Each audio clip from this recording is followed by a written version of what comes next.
वो हम लोग डिस्कस करने वाले हैं आज। चलिए शुरुआत करते हैं। सबसे पहले मैं आपको आरबीआई इंटीग्रेटेड ओम्बड्समैन स्कीम के इम्प्लीमेंटेशन को समझाता हूँ। देखिए सिंपल सी बात है, आप यहाँ पे देख सकते हैं कि आरबीआई ने 12 नवंबर 2021 को एक पावरफुल इनिशिएटिव लॉन्च किया था, जिसका नाम इन्होंने रखा था इंटीग्रेटेड ओम्बड्समैन स्कीम। शॉर्ट में इसको आप IOS दिखिएगा लिखा हुआ, ठीक है, इंटीग्रेटेड ओम्बड्समैन स्कीम 12 नवंबर 2021। इसका ऑब्जेक्टिव क्या है? इसके ऑब्जेक्टिव की यदि हम बात करें तो इसका मेन ऑब्जेक्टिव है कि डिस्प्यूट रिजोल्यूशन को सिंप्लीफाई करना, राइट, ताकि कस्टमर कंप्लेन का सॉल्यूशन फास्ट हो, ट्रांसपेरेंट हो। तो मैं फिर से रिपीट कर दूं, IOS कब लॉन्च हुआ था? 12 नवंबर 2021 को लॉन्च हुआ था। क्यों लॉन्च हुआ था? ताकि जो हमारा डिस्प्यूट का जो रिजोल्यूशन है उसको सिंप्लीफाई करना, उसको जितना आसान कर सकते हैं, ताकि कस्टमर कंप्लेन का जो सॉल्यूशन है, कस्टमर का कंप्लेन का जो भी सॉल्यूशन है वो फास्ट है और ट्रांसपेरेंट हो। अब देखिए ये जो स्कीम थी, यानी इंटीग्रेटेड ओम्बड्समैन स्कीम थी, IOS स्कीम थी, ये अलग अलग लॉ के अंदर आती है। अब कौन कौन से लॉ के अंदर आती है? जैसे कि हमारा आरबीआई ये बैंकिंग रेगुलेशन एक्ट 1949 का क्लाउज नंबर 35 है, आरबीआई एक्ट 1934 का clause number 45L, payment and settlement system act का क्लाउज नंबर 18। तो दोस्तों ये 3 डिफरेंट एक्ट हैं जिसके अंदर दोस्तों ये जो लॉ है, ये जो स्कीम है आरबीआई का इंटीग्रेटेड ओम्बड्समैन स्कीम, ये अलग अलग लॉ के अंदर आती हैं। अब ये 3 लॉ का नाम आपको मैंने बता दिया, banking regulation act, RBI act और payment and settlement system act. ये पूछा जाता है क्वेश्चन, इसीलिए यहाँ पे ध्यान रखना है आपको। उसके बाद दोस्तों अब बात करते हैं ये स्कीम में टोटल कितने चैप्टर है और कितनी सेक्शन है। तो देखिए स्ट्रक्चर की बात करें तो टोटल 5 चैप्टर है और 20 सेक्शन में डिवाइडेड है। और सबसे खास बात है कि 3 पुरानी स्कीम को, ये पूछा गया था पिछली बार कि कौन कौन से स्कीम को मर्ज करके ये स्कीम बना है। तो 3 पुरानी स्कीम थी जिसको मिला के एक सिंगल यूनिफाइड स्कीम बनाई गई। अब वो कौन कौन सी स्कीम थी? पहली थी हमारी बैंकिंग ओम्बड्समैन स्कीम 2006, ठीक है। उसके बाद है हमारा NBFC ओम्बड्समैन स्कीम 2018 और तीसरा जो स्कीम था वो था हमारा डिजिटल ट्रांजैक्शन ओम्बड्समैन स्कीम 2019।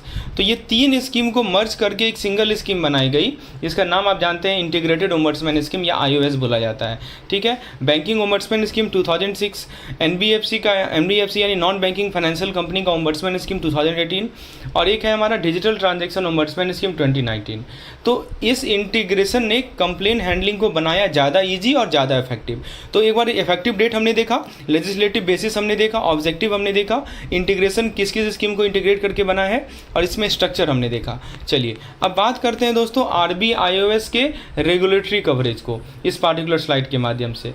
तो दोस्तों देखिए IOS का रेगुलेटरी कवरेज यहाँ पे देख सकते हैं, यानी कौन कौन से इंस्टीट्यूशन, बेसिकली हम क्या बात करने वाले हैं कि कौन कौन से इंस्टीट्यूशन इस स्कीम के अंदर आते हैं। चलिए 3 कैटेगरी में समझते हैं।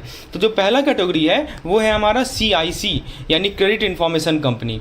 तो आरबीआई ने क्या किया कि 5 अगस्त 2022 को एक डायरेक्टिव जारी की, जिसमें किन कंपनी को, CICs को, CIC का full form credit information company. तो आरबीआई के डायरेक्टिव में ये कहा गया कि जो CICs हैं इनको ऑफिशियली रेगुलेटेड एंटिटी बनाया गया अंडर दिस स्कीम। यानी जो स्कीम था इस स्कीम जो हमारा IOS स्कीम है, इसके अंदर इन कंपनी को यानी CIC को क्या बनाया गया? रेगुलेटेड एंटिटी बनाया गया। क्या बनाया गया?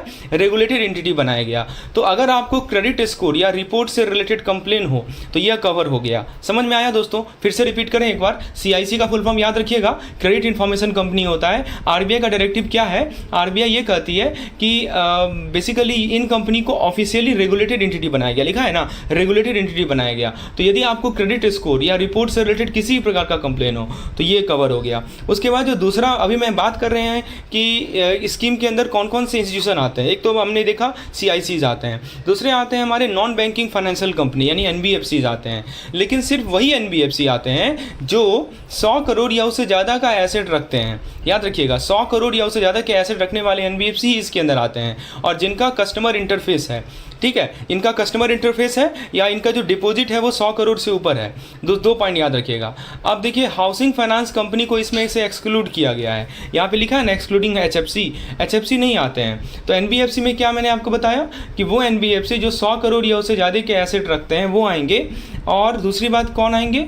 और जिनका कस्टमर इंटरफेस है वो आएंगे, ठीक है। डिपॉजिट 100 करोड़ से ज़्यादा होना चाहिए, कस्टमर इंटरफेस होना चाहिए। यदि NBFC के पास ये दोनों चीज़ है तो वो हमारे एनबीएफसी, वो हमारे इस पार्टिकुलर रेगुलेटेड एंटिटीज़ के अंदर आएंगे, एचएफसी नहीं आएंगे। अच्छा, दूसरी बात है कि बैंक्स, तो देखिए दोस्तों, रेगुलेटेड एंटिटीज़ में कमर्शियल बैंक आरआरबी आते हैं, स्केड्यूल और नॉन स्केड्यूल बैंक आते हैं, और एवन अर्बन कोऑपरेटिव बैंक भी आते हैं। लेकिन अर्बन कोऑपरेटिव बैंक का जो डिपॉजिट है वो 50 करोड़ से ज़्यादा होना चाहिए, ये याद रहेगा। फिर से रिपीट करें एक बार, कमर्शियल बैंक, आरआरबी, स्केड्यूल और नॉन स्केड्यूल बैंक और अर्बन कोऑपरेटिव बैंक भी आएंगे, लेकिन उनका डिपॉजिट 50 करोड़ से ज़्यादा होना चाहिए। तो एक बार मैं आपको सिंप्लीफाई कर देता हूँ। मैं आपको क्या बताया अभी, आरबीआई उसके रेगुलेटरी कवरेज के बारे में बताया।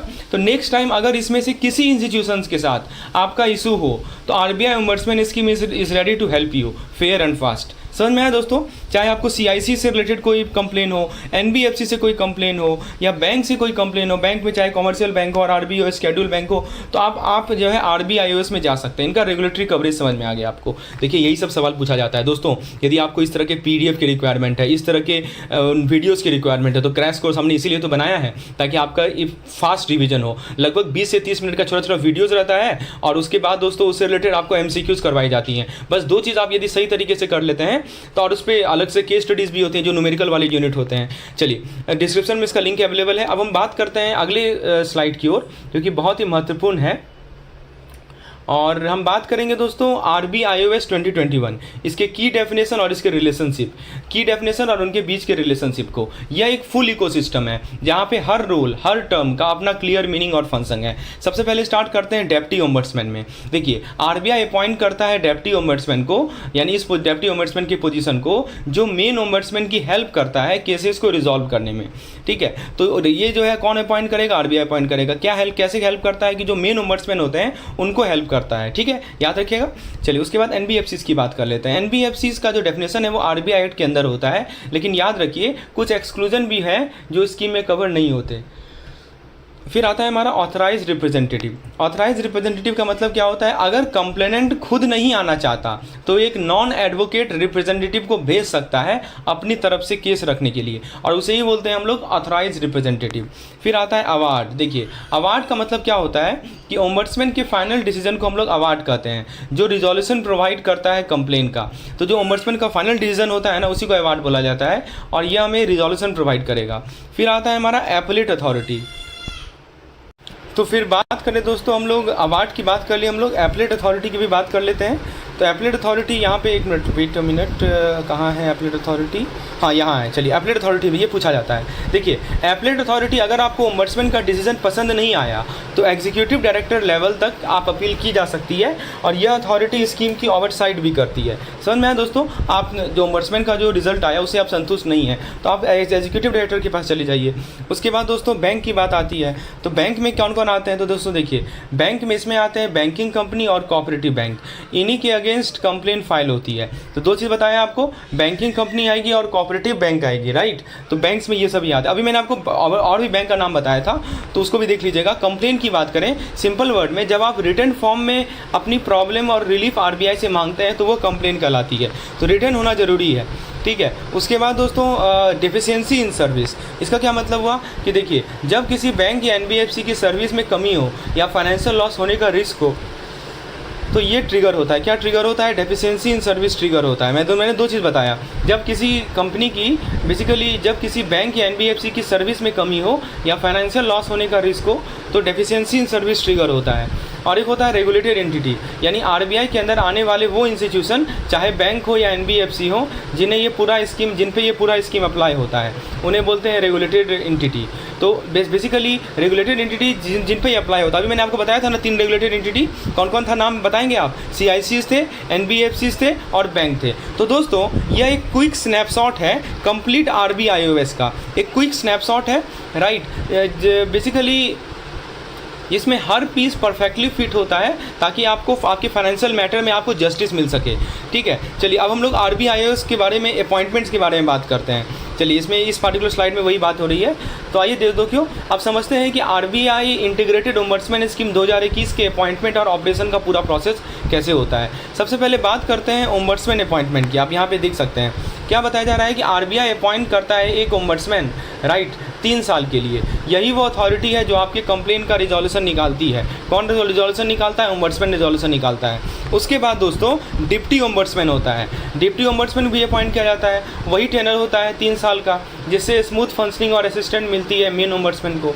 ठीक है, एक तो ओम्बड्समैन है 3 साल के लिए अपॉइंट किया गया, फिर उसके बाद डिप्टी ओम्बड्समैन आता है, वो भी 3 साल के लिए अपॉइंट किया जाता है, जिससे स्मूथ फंक्शनिंग और असिस्टेंट मिलती है ओम्बड्समैन को। अच्छा, लोकेशन का क्या है? लोकेशन को भी देखिए यहाँ पे, मैं आपको लोकेशन के बारे में यहाँ बता देता हूँ। Just wait a minute. हाँ, ऑफिस लोकेशन यहाँ देखिए, यहाँ क्या बताया जा रहा है कि आरबीआई खुद स्पेसिफाई करता है कि ओम्बड्समैन के ऑफिसेज कहाँ होंगे ताकि रीजनल लेवल पे भी कंप्लेन हैंडल हो सके। तो हमने क्या देखा कि ओम्बड्समैन का अपॉइंटमेंट जो होगा 3 साल के लिए होगा। डिप्टी ओम्बड्समैन का जो अपॉइंटमेंट होता है वो वही टेनर होगा 3 साल, और लोकेशन का आरबीआई स्पेसिफाई करती है। और जब कंप्लेन आए तो क्या होता है, तो यहाँ पे देखिए ओम्बड्समैन सीटिंग। हाँ, जब कंप्लेन आए तो क्या होता है दोस्तों, तो फ्रेंड्स ओम्बड्समैन का सीटिंग होता है, जितना ज़रूरत हो उतनी बार सीटिंग होगा ताकि कंप्लेंट टाइमली और फेयरली रिजॉल्व की जा सके। उसके बाद आता है हमारा सीआरपीसी इस्टेब्लिशमेंट। तो देखिए एक मेजर स्टेप है, आरबीआई ने centralize receipt and processing centre, full form याद रखिएगा सीआरपीसी का, centralize receipt and processing centre बनाया है, जहां कंप्लेन रिसीव की जाती है और फर्दर प्रोसेसिंग होती है। तो दोस्तों ये जो आपको स्लाइड मैंने बताया ना, ये बिहाइंड द सीन वाला काम है, जिससे आपके फाइनेंशियल कंप्लेन एफिशिएंटली हैंडल किए जाते हैं। चलिए अब हम लोग अगले स्लाइड की ओर बढ़ते हैं और आरबीआईएस के अपील प्रोसेस को समझते हैं, right. So let's understand the appeal process of RBIS. अच्छा, आइए देखते हैं अपील प्रोसेस कैसे होता है आरबीआईएस का इस पार्टिकुलर स्लाइड के माध्यम से। देखिए सबसे पहले दोस्तों आज हम समझेंगे कि आरबीआई का जो इंटीग्रेटेड ओम्बड्समैन स्कीम है, इसका अपील प्रोसेस कैसा है। यानी अगर आपको मिल गई है कोई डिसीजन लेकिन आप उससे सेटिस्फाइड नहीं हैं, तो आगे आप क्या कर सकते हैं। तो आइए स्टेप बाय बात करते हैं। तो स्टेप नंबर 1 ये होता है कि कंप्लेनेंट या रेगुलेटेड एंटिटी दोनों का अपील का राइट मिलता है। ठीक है, तो देखिए यहाँ पे बताया जा रहा है आपको हाँ, केवल मतलब दोनों को राइट मिलता है, चाहे वो कॉम्प्लेनेंट हो चाहे वो रेगुलेटेड एंटिटी हो, दोनों को कंप्लेन का राइट मिलेगा। किसके खिलाफ मिलेगा? तो ओम्बड्समैन के अवार्ड के अगेंस्ट। तो यहाँ पे क्लाउज नंबर भी आपको पता होना चाहिए, यहाँ देखिए लिखा है ना अगेंस्ट द अवार्ड। तो आपको अवार्ड के अगेंस्ट जो है आप कंप्लेन कर सकते हैं, ये क्लाउज नंबर 15 में दिया गया है। या कंप्लेन रिजेक्ट या क्लोज करने की डिसीजन के अगेंस्ट। दो चीज़ हो सकता है, या तो जो अवार्ड दिया गया है, डिसीजन दिया गया है ओम्बड्समैन का, उसके अगेंस्ट जो है आप जो है आप अपील कर सकते हैं क्लाउज 15 के अनुसार। या नहीं तो मान लीजिए आपके डिसीजन, आपके कंप्लेन को क्लोज कर दिया गया, ठीक है, उसके अगेंस्ट आप ये कर सकते हैं, कंप्लेन कर सकते हैं, राइट, अपील कर सकते हैं। और टाइम आपको 30 दिन का मिलता है, राइट। तो और अगर वैलिड रीज़न हो तो और 30 दिन का एक्सटेंशन भी मिल सकता है। तो 30 दिन का टाइम रहेगा और वैलिड रीज़न हो तो 30 दिन का और एक्सटेंशन होता है। उसके बाद आता है कि अपील जाता है कहाँ पे? एपलेट अथॉरिटी के पास। तो यहाँ पे आप देखेंगे एपलेट अथॉरिटी, तो अपील जाएगा कहाँ पे? एपलेट अथॉरिटी के पास, राइट। तो देखिए ये अथॉरिटी क्या कर सकती है, तो इनको 5 पावरफुल ऑप्शन हैं। तो ये देखिए अब एपलेट अथॉरिटी क्या क्या कर सकती है वो आप यहाँ पे देख सकते हैं। तो इनके पास क्या अथॉरिटी है कि अपील को वो चाहे तो डिसमिस कर सकती है। यहाँ देखिए डिसमिस अपील कर, वो अपील को चाहे तो डिसमिस कर सकती है, या नहीं तो अवार्ड को मॉडिफाई कर सकती है, या नहीं तो केस को वापस भेजकर फ्रेश डिस्पोजल के लिए वापस भेज देगी फ्रेश डिस्पोजल के लिए, या नहीं तो अवार्ड को सेट असाइड करना या कोई और सुटेबल ऑर्डर पास करना। समझे? तो ये सब पावर है किसके पास? एपलेट अथॉरिटी के पास। मैंने बताया था ना एग्जीक्यूटिव डायरेक्टर लेवल तक जाता है। तो अपील को डिसमिस करना, अवार्ड को मॉडिफाई करना, केस वापस भेजना फ्रेश डिस्पोजल के लिए, अवार्ड को सेट असाइड करना, ये सब के सब इनके पावर हैं। उसके बाद आता है हमारा आउटकम क्या होता है, पॉसिबल आउटकम क्या हो सकता है। तो दोस्तों देखिए एपलेट अथॉरिटी का डिसीजन फाइनल माना जाता है। और रेगुलेटेड एंटिटी की बात करें, राइट, तो रेगुलेटेड एंटिटीज़ को अपील करने के लिए अपने चेयरमैन, एमडी या सीईओ का अप्रूवल लेना चाहिए। मान लीजिए किसी एंटिटी को, मान लीजिए कि बैंक को, एनबीएफसी को या सीआईसी को, राइट, अपील करना है, तो इसके लिए इनके जो चेयरमैन हैं, राइट, इनके जो एमडी हैं या जो सीईओ हैं, उनका अप्रूवल चाहिए होता है। और अगर कंप्लेन में रिक्वायर्ड डॉक्यूमेंट ही सबमिट नहीं हुए तो उस कंडीशन में अपील का कोई ऑप्शन ही नहीं होता। देखिए लिखा है ना, no appeal in the case of non furnishing of document. अब जिस डॉक्यूमेंट की रिक्वायरमेंट थी वो सबमिट ही नहीं किया हमने, राइट, तो फिर क्या होगा? उस कंडीशन में अपील का कोई ऑप्शन ही नहीं है। तो अगली बार अगर आपको लगता है कि डिसीजन फेयर नहीं नहीं था तो अपील का यह प्रोसेस जरूर याद रखिएगा। चलिए अब मैं आपको अगले कंसेप्ट की ओर ले चलता हूँ, जो कि है हमारा RBI-IOS award and appeal process. तो आइए दोस्तों अब बात करते हैं RBI इंटीग्रेटेड ओम्बड्समैन स्कीम के अवार्ड और अपील प्रोसेस के स्टेप बाय स्टेप। सबसे पहले आता है हमारा कंप्लेन रिजेक्शन। तो सबसे पहले अगर कंप्लेन क्लाउज 16 के अंदर वैलिड नहीं होता है तो उसे रिजेक्ट कर दिया जाता है। क्लाउज 15 क्लाउज 16 बार बार रिपीट हो रहा है ना, समझ रहे हैं ना। तो क्लाउज 16 के अंदर मान लीजिए कंप्लेन जो है क्लाउज 16 के अंदर वैलिड नहीं था तो उसको रिजेक्ट कर दिया जाएगा। फिर आता है अवार्ड इशुएंस। अगर कंप्लेनेंट ने, यानी जिसने कंप्लेन किया है, शिकायतकर्ता जो बोलते हैं, अगर कंप्लेनेंट ने डॉक्यूमेंट नहीं दिए या मैटर अनरिजॉल्व है आफ्टर हियरिंग बोथ साइड, ठीक है, तो ओम्बड्समैन अवार्ड इशू करता है। दो चीज़ मैंने बताया कि पहला क्या बताया, कंप्लेनेंट ने डॉक्यूमेंट नहीं दिया या मैटर जो है ना वो अनरिजॉल्व है। तो दो केस क्या बताया आपको कि मान लीजिए कि अगर जो है कंप्लेनेंट ने डॉक्यूमेंट नहीं दिए या मैटर अनरिजॉल्व है हियरिंग के बाद, तो फिर उस केस में ओम्बड्समैन अवार्ड इशू करता है। अवार्ड का क्या क्राइटेरिया होता है, तो दोस्तों अवार्ड मिलता है RBI के नॉर्म्स और बैंकिंग के लॉ के बेसिस पर। कॉम्पेंसेशन हो सकती है 20 लाख की, ठीक है ना, तो 20 लाख तक की कॉम्पेंसेशन होती है, या जितना लॉस हुआ हो जो कम हो, या तो 20 लाख की कॉम्पेंसेशन होगी, या जितना लॉस हुआ है उतना कॉम्पेंसेशन होगा, इसमें से जो भी कम हो उतना कॉम्पेंसेशन मिलता है। एक्स्ट्रा 1 लाख तक मिल सकता है फॉर टाइम, एक्सपेंसेस और हरासमेंट के लिए। तो ये तो हो गया अवार्ड का क्राइटेरिया, राइट। तो RBI के नॉर्म्स और बैंकिंग लॉ के बेसिस पे अवार्ड मिलता है 20 लाख या जो भी आपका लॉस हुआ है जिसमें से जो भी कम हो। मान लीजिए कि लॉस हुआ 18 लाख का तो 18 लाख मिलेगा। ये तो मान लीजिए कि लॉस हो गया 25 लाख का तो 20 लाख मिलेगा, ठीक है। और एक्स्ट्रा 1 लाख मिलेगा किस चीज़ के लिए, टाइम के लिए, खर्चे के लिए और हरेसमेंट के लिए। और फिर अवार्ड एक्सेप्टेंस की बात कर लें तो कंप्लेनेंट को 30 दिन के अंदर अवार्ड एक्सेप्ट करना होता है, नहीं तो बाय बाय, ठीक है। फिर आता है रेगुलेटेड एंटिटी का कॉम्प्लाइंस। तो दोस्तों जिस बैंक, जिस NBFC के अगेंस्ट कंप्लेन है उन्हें भी 30 दिन के अंदर अवार्ड इंप्लीमेंट करना पड़ता है, वरना अपील का रास्ता खुला है। फिर होता है अपील प्रोसेस। तो और हाँ, अगर कंप्लेनेंट सेटिस्फाइड नहीं है तो क्लाउज 17 के तहत अपील भी फाइल कर सकता है। तो complainant can file appeal under clause number 17 यदि वो सेटिस्फाइड नहीं है तो। ये मैंने आपको पहले ही बताया है कि सेटिस्फाइड नहीं है तो क्या करना है। तो दोस्तों RBI ने पूरा स्ट्रक्चर्ड और फेयर प्रोसेस डिज़ाइन किया है, समझ रहे हैं ना। क्लाउज 16 के अंदर रिजेक्शन, क्लाउज 14 सब सेक्शन 14 के अंदर डॉक्यूमेंट आपने नहीं दिया, ठीक है। फिर अवार्ड बनाया जाएगा 20 लाख या जो भी कम हो उतना अमाउंट का, एडिशनल कॉम्पेंसेशन 1 लाख का मिलता है, 30 दिन का समय दोनों को मिलता है, अपील दोबारा किया जा सकता है 17 के अंदर। अब देखिए सबसे इंपॉर्टेंट कंसेप्ट हम लोग MSME की ओर बढ़ते हैं। तो RBI-IOS में इतना सफिशिएंट है, ये सबसे इंपॉर्टेंट टेबल है, इसको तो रट लीजिए, राइट। तो ये MSME का क्लासिफिकेशन है on the basis of investment and turnover. तो इन्वेस्टमेंट में देखिए 1, 10, 50 और टर्नओवर में देखिए 5, 50, 250, ठीक है। ऐसे आप इसको याद रख सकते हैं, करोड़ में है 1, 10, 50 या 5, 50, 250। अब देखिए एक एक्ट है MSMED एक्ट, ठीक है, MSMED एक्ट की तहत आया था, MSMED एक्ट 2006 में आया था। तो दोस्तों आप बात करते हैं MSME क्लासिफिकेशन की, तो ये बहुत इंपॉर्टेंट चार्ट है आपके सामने। तो देखिए थोड़ा सा मैं इसको और समझा देता हूँ ये क्या है। देखिए इन्वेस्टमेंट होना चाहिए माइक्रो एंटरप्राइज के लिए 1 करोड़ तक और टर्नओवर 5 करोड़ तक होना चाहिए। छोटी शुरुआत करने वालों के लिए परफेक्ट कैटेगरी है। स्मॉल एंटरप्राइज क्या होता है, इन्वेस्टमेंट लिमिट है 10 करोड़ और टर्नओवर लिमिट है 50 करोड़। तो यह एंटरप्राइज थोड़ी ग्रोथ स्टेज में होती है। और जो मीडियम वाले होते हैं उनका इन्वेस्टमेंट 50 करोड़ तक जाता है और टर्नओवर 250 करोड़ तक जाता है। तो अगर आपका तो ये आपको ध्यान रखना है कि किस प्रकार से बाइफर्केशन है। अब दोस्तों MSME एक्ट में ना में 7 चैप्टर के सुपर इजी ब्रेकडाउन, ये 7 चैप्टर पूछा जाता है। ये जो चैप्टर 1, 2, 3, 4 दिख रहा है आपको, तो ये चैप्टर नंबर है, चैप्टर 1, चैप्टर 2, चैप्टर 3, चैप्टर 4, ये चैप्टर नंबर है। तो ये 7 चैप्टर में क्या क्या है उसको पढ़िए, उसको थोड़ा ध्यान से समझिए। देखिए सबसे पहले अगर आप बेसिकली क्या है कि चैप्टर नंबर 1 है हमारा प्रिलिमिनरी एक्सपेंस, यानी यहाँ पे एक्ट का नाम, यहाँ पे एक्ट का कमेंसमेंट डेट, की डेफिनेशन, जैसे कि की डेफिनेशन क्या आएगा, जैसे कि acceptance, buyer, good versus enterprise, सब क्लियर किया जाता है। इसको बोलते हैं प्रिलिमिनरी एक्सपेंस। चैप्टर 2 में क्या होता है कि नेशनल बोर्ड का सेटअप होता है, यानी दोस्तों MSME के हेड क्वार्टर होगा दिल्ली में, उसका बोर्ड में होंगे minister, MP, SIDBI, finance, trade union के रिप्रेजेंटेटिव, ये सब के सब चैप्टर 2 में दिए गए हैं, जिसका मतलब है नेशनल बोर्ड का सेटअप। क्वेश्चन कैसा रहेगा पता है, which of the following are included in the chapter 2। तो चैप्टर 2 में क्या क्या आता है कि चैप्टर 2 में आता है कि हमारा MSME का हेड क्वार्टर कहाँ होगा, बोर्ड में कौन कौन होंगे, मिनिस्टर्स होंगे, MPs होंगे, सिडबी होगा, फाइनेंस फाइनेंस होगा, ट्रेड यूनियन के रिप्रेजेंटेटिव होंगे। फिर चैप्टर नंबर 3 में आता है एंटरप्राइज का क्लासिफिकेशन, मैन्युफैक्चरिंग वर्सेस सर्विस का ब्रेकडाउन, और एम्प्लॉयमेंट इन्वेस्टमेंट के लिए एडवाइजरी कमेटी की बात होती है। चैप्टर नंबर 4 में आता है हमारा एमएसएमई इस्टेब्लिशमेंट, ये नया है या एग्जिस्टिंग एमएसएमई है को कैसे सेटअप करना है, तो ये हमारा स्टेप बाय स्टेप गाइडलाइन होता है चैप्टर 4 में।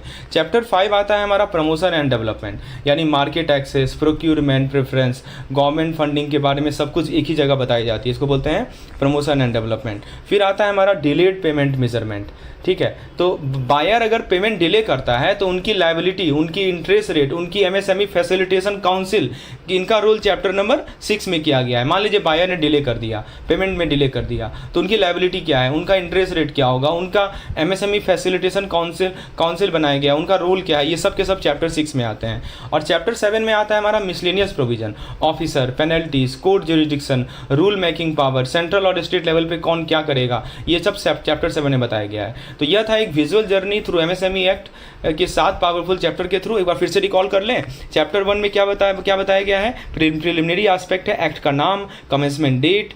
चैप्टर 2 में क्या है, नेशनल बोर्ड का सेटअप, यानी कि हेड ऑफिस कहाँ होगा, मेंबर कौन होंगे। चैप्टर 3 एंटरप्राइज, या मैन्युफैक्चरिंग है या सर्विस है, किस प्रकार का एंटरप्राइज है। फिर चैप्टर 4 में आता है इस्टेब्लिशमेंट की, यानी कि क्या क्या स्टेप है जिसके माध्यम से हम नए और एग्जिस्टिंग एमएसएमई को सेटअप करेंगे। फिर 5वां आता है प्रमोशन एंड डेवलपमेंट, राइट। फिर 6 आता है हमारा डिलेड पेमेंट मेजर, यानी डिलेड पेमेंट मेजर के लिए बायर की क्या लायबिलिटी होगी, इंटरेस्ट रेट क्या होगी, एमएसएमई फैसिलिटेशन काउंसिल के बारे में। और फाइनली आता है miscellaneous provision, officer, penalty, court jurisdiction, ये सब के सब चैप्टर 7 में आते हैं, ठीक है। तो आपको ये 7 चैप्टर के बारे में याद होना चाहिए कि कौन से चैप्टर में क्या क्या मेन चीज़ है।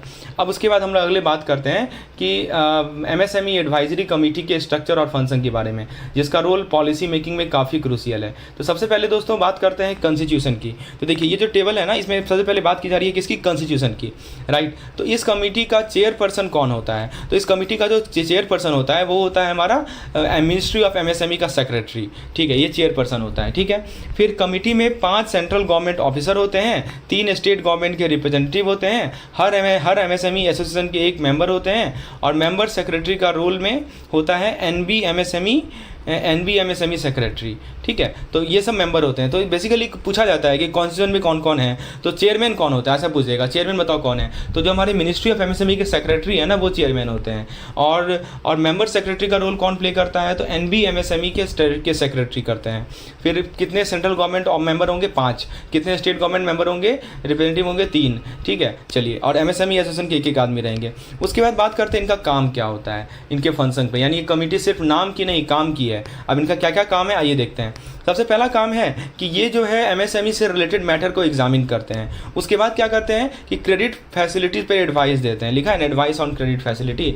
फिर क्या करते हैं, प्रोक्यूरमेंट पॉलिसी, फंड एलोकेशन पे भी सजेशन देते हैं, ठीक है। प्रोक्यूरमेंट पॉलिसी कैसे होगा, फंड एलोकेशन कैसे होगा, फंड एडमिनिस्ट्रेशन कैसे होगा। फिर स्टेट गवर्नमेंट को भी स्ट्रेटजिक एडवाइस मिलता है इस कमेटी से। और सबसे इंपॉर्टेंट बात यह है कि यह इंटरप्राइज क्लासिफिकेशन रिकमेंड करती है। तो दोस्तों यदि हम बात करें एक तरह से, तो हमने दोनों चीज़ बात की, फंक्शन की भी बात की और कॉन्स्टिट्यूशन की भी बात की। तो एक तरह से यह जो कमेटी है एमएसएमई कमेटी, तो यह कमेटी एमएसएमई के लिए गाइडिंग फोर्स है, जो पॉलिसी लेवल पे उनकी ग्रोथ, उनकी सपोर्ट का ब्लूप्रिंट बनाती है। चलिए, तो याद रहेगा इसका क्या क्या कॉन्स्टिट्यूशन है और इसका क्या क्या फंक्शन है। दोस्तों यदि चीज़ें क्लियर हो रही हो ना, तो एक लाइक प्लीज़ कर दीजिएगा। अब हम लोग बात करते हैं एमएसएमई के पेमेंट रेगुलेशन पे, बहुत इंपॉर्टेंट कंसेप्ट है। आप समझते हैं कि एमएसएमई पेमेंट रेगुलेशन को, जो हर बिजनेस के लिए बहुत इंपॉर्टेंट है। सबसे पहले बात करते हैं बायर्स पेमेंट लायबिलिटी की।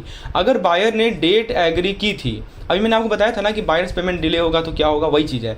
अगर बायर ने डेट एग्री की थी तो पेमेंट उसी दिन या उस डेट पे होना चाहिए। अगर कोई पेमेंट 45 दिन के अंदर नहीं होता है तो यह डिलेड पेमेंट माना जाएगा। ये पूछा गया था पिछले बार कि कितना दिन के अंदर पेमेंट नहीं होता है तो वो डिलेड माना जाएगा। तो याद रखिएगा 45 डेज।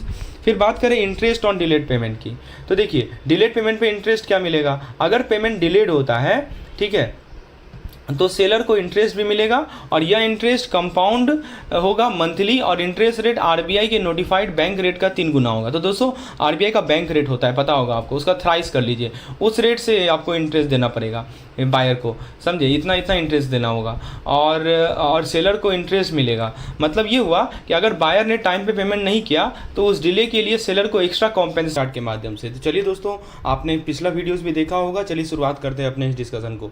चलिए बात करते हैं माडिया केमिकल के केस को, इस पर बराबर सवाल आता है। देखिए माडिया केमिकल का केस है जिन्होंने एक एक्ट को कोर्ट में चैलेंज किया, ठीक है, माडिया केमिकल ने एक एक्ट को कोर्ट में चैलेंज किया। सुप्रीम कोर्ट का क्या वर्डिक्ट आया, एक्ट को तो वैलिड डिक्लेयर किया गया। देखिए आपसे सवाल ना केस पे पूछा जाता है, BRBL में जितने भी बुक में केस स्टडीज दिए हुए हैं ना उस पर सवाल आता है। जैसे माडिया केमिकल है, बहुत फेमस नाम है, इसके में सुप्रीम कोर्ट का क्या वर्डिक्ट मिला, इस प्रकार का सवाल आता है।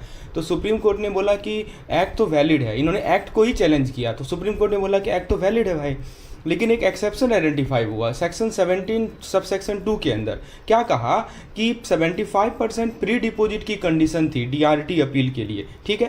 पहले क्या थी कि आप यदि DRT में अपील करना चाहते हैं तो 75% प्री डिपॉजिट करना होगा। उसको SC ने बोला, यानी सुप्रीम कोर्ट ने बोला अनरीजनेबल, ऑपरेसिव एंड आर्टिकल 14 के अगेंस्ट, तो इसको वायलेट किया। देखिए समझिए, उसने तो गया एक्ट के अगेंस्ट गया, SRPC एक्ट के अगेंस्ट, लेकिन सुप्रीम कोर्ट ने बोला कि एक्ट तो वैलिड है, लेकिन ये जो हमारा 75% डिपॉजिट का प्री डिपॉजिट का जो कंडीशन है वो गलत है, वो अनरीजनेबल है, ऑपरेसिव है, वो आर्टिकल 14 के अगेंस्ट है। तो फिर आई अमेंडमेंट और प्री डिपॉजिट कंडीशन को हटा दी गई।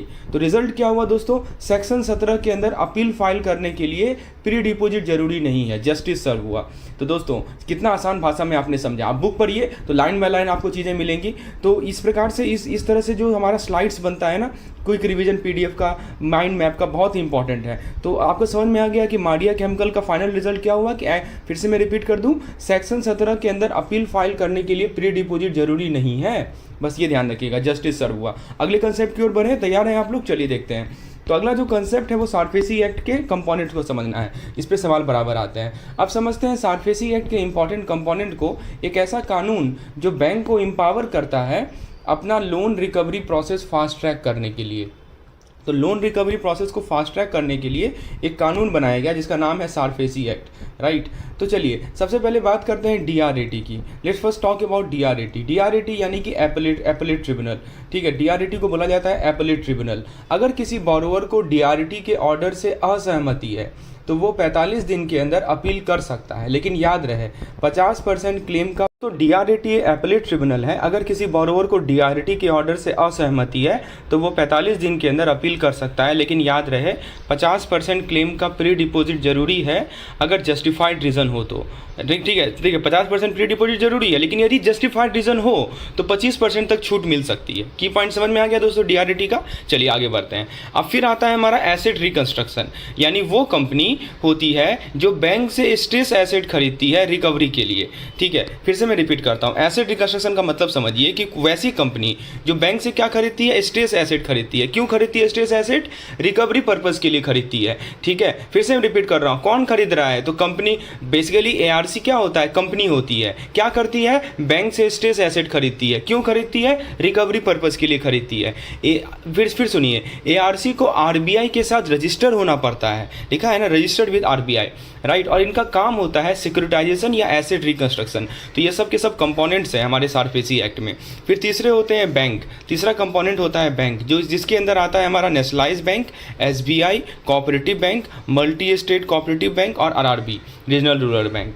And last but not the least, आप यहाँ पे देख सकते हैं, वो आता है हमारा बोर्ड। तो बोर्ड का ये पूछा गया था पिछले बार कि बोर्ड का रेगुलेशन करता है SEBI, ठीक है। ये पूछा गया था कि बोर्ड कौन होता है SRPC एक्ट में, तो बोर्ड का रेगुलेशन करता है SEBI। वो भी कौन से एक्ट के अंदर? SEBI एक्ट 1992 के अंदर। ये सब आपको पता होना चाहिए। फिर लास्ट में आता है हमारा बोरोवर, ठीक है। बोरोवर यानी जो भी व्यक्ति, कोई भी व्यक्ति या एंटिटी जिसने लोन लिया हो या सिक्योरिटी प्लेस की हो, इसमें बोरोवर ऑफ ARC भी शामिल है जब एसेट ट्रांसफ़र हो चुका हो तो देखिए लिखा है ना, person, entity, pooled investment vehicle, ठीक है, जिसने लोन लिया हो, ग्रांटेड फाइनेंशियल असिस्टेंट या सिक्योरिटी प्लेस की हो, राइट। तो इसके अंदर क्या हो सकता है, इसमें बोरोवर ऑफ ARC भी शामिल है जब एसेट ट्रांसफ़र हो चुका हो। It includes borrower of ARC post asset acquisition. Asset transfer हो गया, उसके बाद ARC के बोरोवर भी इसके अंदर आते हैं। चलिए, तो ये बात आपको समझ में आई दोस्तों। हमने इसको समय स्लाइड में क्या क्या डिस्कस किया, मैं आपको एक झलक दे देता हूँ। देखिए, एपेलेट ट्रिब्यूनल DRAT 50% क्लेम, उसको कम करके 25% तक किया जा सकता है। ठीक है। और एक्ट का नाम भी याद रखिएगा, RDDBFI एक्ट, एसेट रिकंस्ट्रक्शन। मैंने बोला कि ये कंपनी RBI से रजिस्टर्ड होती है। इनका काम होता है कि ARC का काम क्या बताया मैंने आपको, बैंक से स्ट्रेस एसेट खरीदना। बैंक में बताया कौन कौन से बैंक आते हैं वो आपने देख लिया। बोर्ड कौन है, सेबी बोर्ड है हमारा, और बोरोवर आपने समझ लिया। चलिए एक थम्स अप तो जरूर कर दीजिएगा दोस्तों यदि आपको चीज़ें समझ में आ रही हैं तो। चलिए आगे बढ़ें हम लोग। अगला जो कंसेप्ट है वो है डिफ़ॉल्ट एंड NPA क्लासिफिकेशन। चलिए अब बात करते हैं एक बहुत ही इंपॉर्टेंट प्रोसेस की, जो कि है डिफ़ॉल्ट और NPA क्लासिफिकेशन। सबसे पहला स्टेप है नॉन पेमेंट ऑफ डेप्ट। नॉन पेमेंट ऑफ डेप्ट क्या होता है दोस्तों, अगर बोरोवर अपना ड्यू टाइम पे रिपे नहीं करता, अगर बोरोवर जो है अपना ड्यू टाइम पे रिपे नहीं करता तो RBI के नॉर्म्स के मुताबिक उस अकाउंट को NPA यानी नॉन परफॉर्मिंग एसेट बना दिया जाता है। तो बोरोवर मान लीजिए कि अपना डेप्ट या ड्यू टाइमली पेमेंट नहीं करता है, तो RBI के नॉर्म्स के अकॉर्डिंग उस अकाउंट को NPA यानी नॉन परफॉर्मिंग एसेट बना दिया जाता है। अगला स्टेप क्या होता है कि अकाउंट को हम लोग NPA क्लासीफाई करते हैं, राइट। जैसे ही लोन डिफ़ॉल्ट होता है अकाउंट को ऑफिशियली NPA डिक्लेयर कर दिया जाता है। तो लोन डिफ़ॉल्ट हुआ, अकाउंट को हमने NPA में कन्वर्ट कर दिया। उसके बाद आता है नॉन पेमेंट ऑफ डेब्ट सिक्योरिटी, यानी अगर किसी ने डिवेंचर या बॉन्ड का पेमेंट मिस किया तो वो भी NPA बन सकता है, again as per RBI guideline.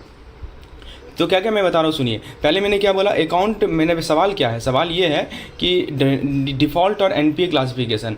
तो सबसे पहले क्या बताया आपको, नॉन पेमेंट ऑफ डेप्ट। अगर बोरोवर अपना ड्यू टाइम पे रिपेमेंट नहीं करता तो RBI के नॉर्म्स के मुताबिक उस अकाउंट को तुरंत NPA हम बना देते हैं, ठीक है। फिर दूसरा होता है कि अकाउंट क्लासिफाइड एज NPA, जैसे ही लोन डिफ़ॉल्ट होता है तो अकाउंट को ऑफिशियली NPA डिक्लेयर कर दिया जाता है। Non payment of debt security, यानी अगर किसी ने डिवेंचर या बॉन्ड का पेमेंट मिस किया तो वो भी NPA बन सकता है, again as per RBI guideline. फिर आता है हमारा 90 डे नोटिस। तो जब डिफ़ॉल्ट हो जाता है ना तो डिवेंचर ट्रस्टी एक 90 दिन का नोटिस इशू करता है, किसे, बोरोवर को। क्यों इशू करता है, ताकि एक चांस दिया जा सके। सुनिए, कौन इशू किया, डिवेंचर ट्रस्टी इशू किया। किसे इशू किया, तो बोरोवर को इशू किया। क्यों इशू किया, ताकि एक लास्ट चांस मिल सके। और फिर अंत में आता है सिक्योरिटी इन्फोर्समेंट, यानी जब डिफ़ॉल्ट कंफर्म हो जाता है कि हाँ डिफ़ॉल्ट हो गया है और सिक्योर क्रेडिटर उसमें इन्वॉल्व होता है, तब लीगल रिकवरी प्रोसेस स्टार्ट होती है अंडर सारफेसी और रिलेटेड एक्ट। कि चलो डिफ़ॉल्ट तो कंफर्म हो गया है और सिक्योर क्रेडिटर उसमें इन्वॉल्व होता है, तो लीगल रिकवरी प्रोसेस स्टार्ट होती है। तो दोस्तों यहाँ तक का प्रोसेस बताता है कि कैसे एक रेगुलर लोन अकाउंट धीरे धीरे NPA बन जाता है और कैसे लीगल एक्शन इनिशिएट होता है। इसी को ही बोलते हैं हम लोग default and NPA classification process. दोस्तों यदि आपको इस तरह के कंटेंट की रिक्वायरमेंट है जिसमें आपको मेन पॉइंट जो है कम समय में आप चीज़ों को कवर कर सकें, ज़्यादा हमारा एफर्ट फोकस रहता है 30% theory reading and 70% MCQ solving. 70% time आप MCQs प्रैक्टिस करते हैं, क्योंकि हमारा जो क्रैश कोर्स का फोल्डर होता है ना उसमें आपको डेली MCQs दिए जाते हैं जिन टॉपिक का थ्योरी आपको प्रोवाइड किया जाता है। तो हमारा 30% समय, मान लीजिए कि 1 घंटा आप समय दे रहे हैं तो आप मुश्किल से 15 मिनट देंगे इस थ्योरी को पढ़ने में। 15 मिनट का ही वीडियो होता है और बाकी जो 45 मिनट है उसको आप MCQ सॉल्व करेंगे। तो डिस्क्रिप्शन में कोर्स का लिंक अवेलेबल है। चलिए आगे बात करें हम लोग। जो हमारा कंसेप्ट है वो है कंपोनेंट ऑफ फाइनेंशियल एसेट। बहुत इंपॉर्टेंट कंसेप्ट है दोस्तों। फाइनेंशियल एसेट सिर्फ पैसा या लोन तक सीमित नहीं होता, राइट। इनके कई इंपॉर्टेंट कंपोनेंट्स होते हैं जिनके बेसिस पर रिकवरी और लैंडिंग का पूरा स्ट्रक्चर खड़ा होता है। मैंने क्या बोला कि जो फाइनेंशियल एसेट है वो पैसा या लोन तक सीमित नहीं होते, इनके बहुत सारे कंपोनेंट्स होते हैं और उन सभी कंपोनेंट के बेसिस पर रिकवरी और लैंडिंग का पूरा स्ट्रक्चर खड़ा होता है। तो आइए देखते हैं कौन कौन सा कंपोनेंट है। पहला कंपोनेंट है डेब्ट और रिसीवेबल, जिसमें सिक्योर्ड और अनसिक्योर्ड दोनों तरह के डेब्ट शामिल होते हैं। फिर आता है हमारा मॉर्गेज या चार्ज ऑन इमूवेबल प्रॉपर्टी, यानी दोस्तों गिरवी। जब प्रॉपर्टी गिरवी रखी जाती है किसी लोन के बदले में, होता है ना, आप लोन के बदले में अपने प्रॉपर्टी को गिरवी रख दिए, तो वही होता है मॉर्गेज। फिर आता है हमारा चार्ज या hypothecation, right, on movable property, जैसे किसी व्हीकल या मशीनरी पे सिक्योरिटी या लीन हो गया, ठीक है। तो आपने किसी व्हीकल या मशीनरी पे सिक्योरिटी लीन लगा दिया, इसको बोलते हैं चार्ज, मॉर्गेज, हाइपोथिकेशन या प्लेज ऑन मूवेबल प्रॉपर्टी।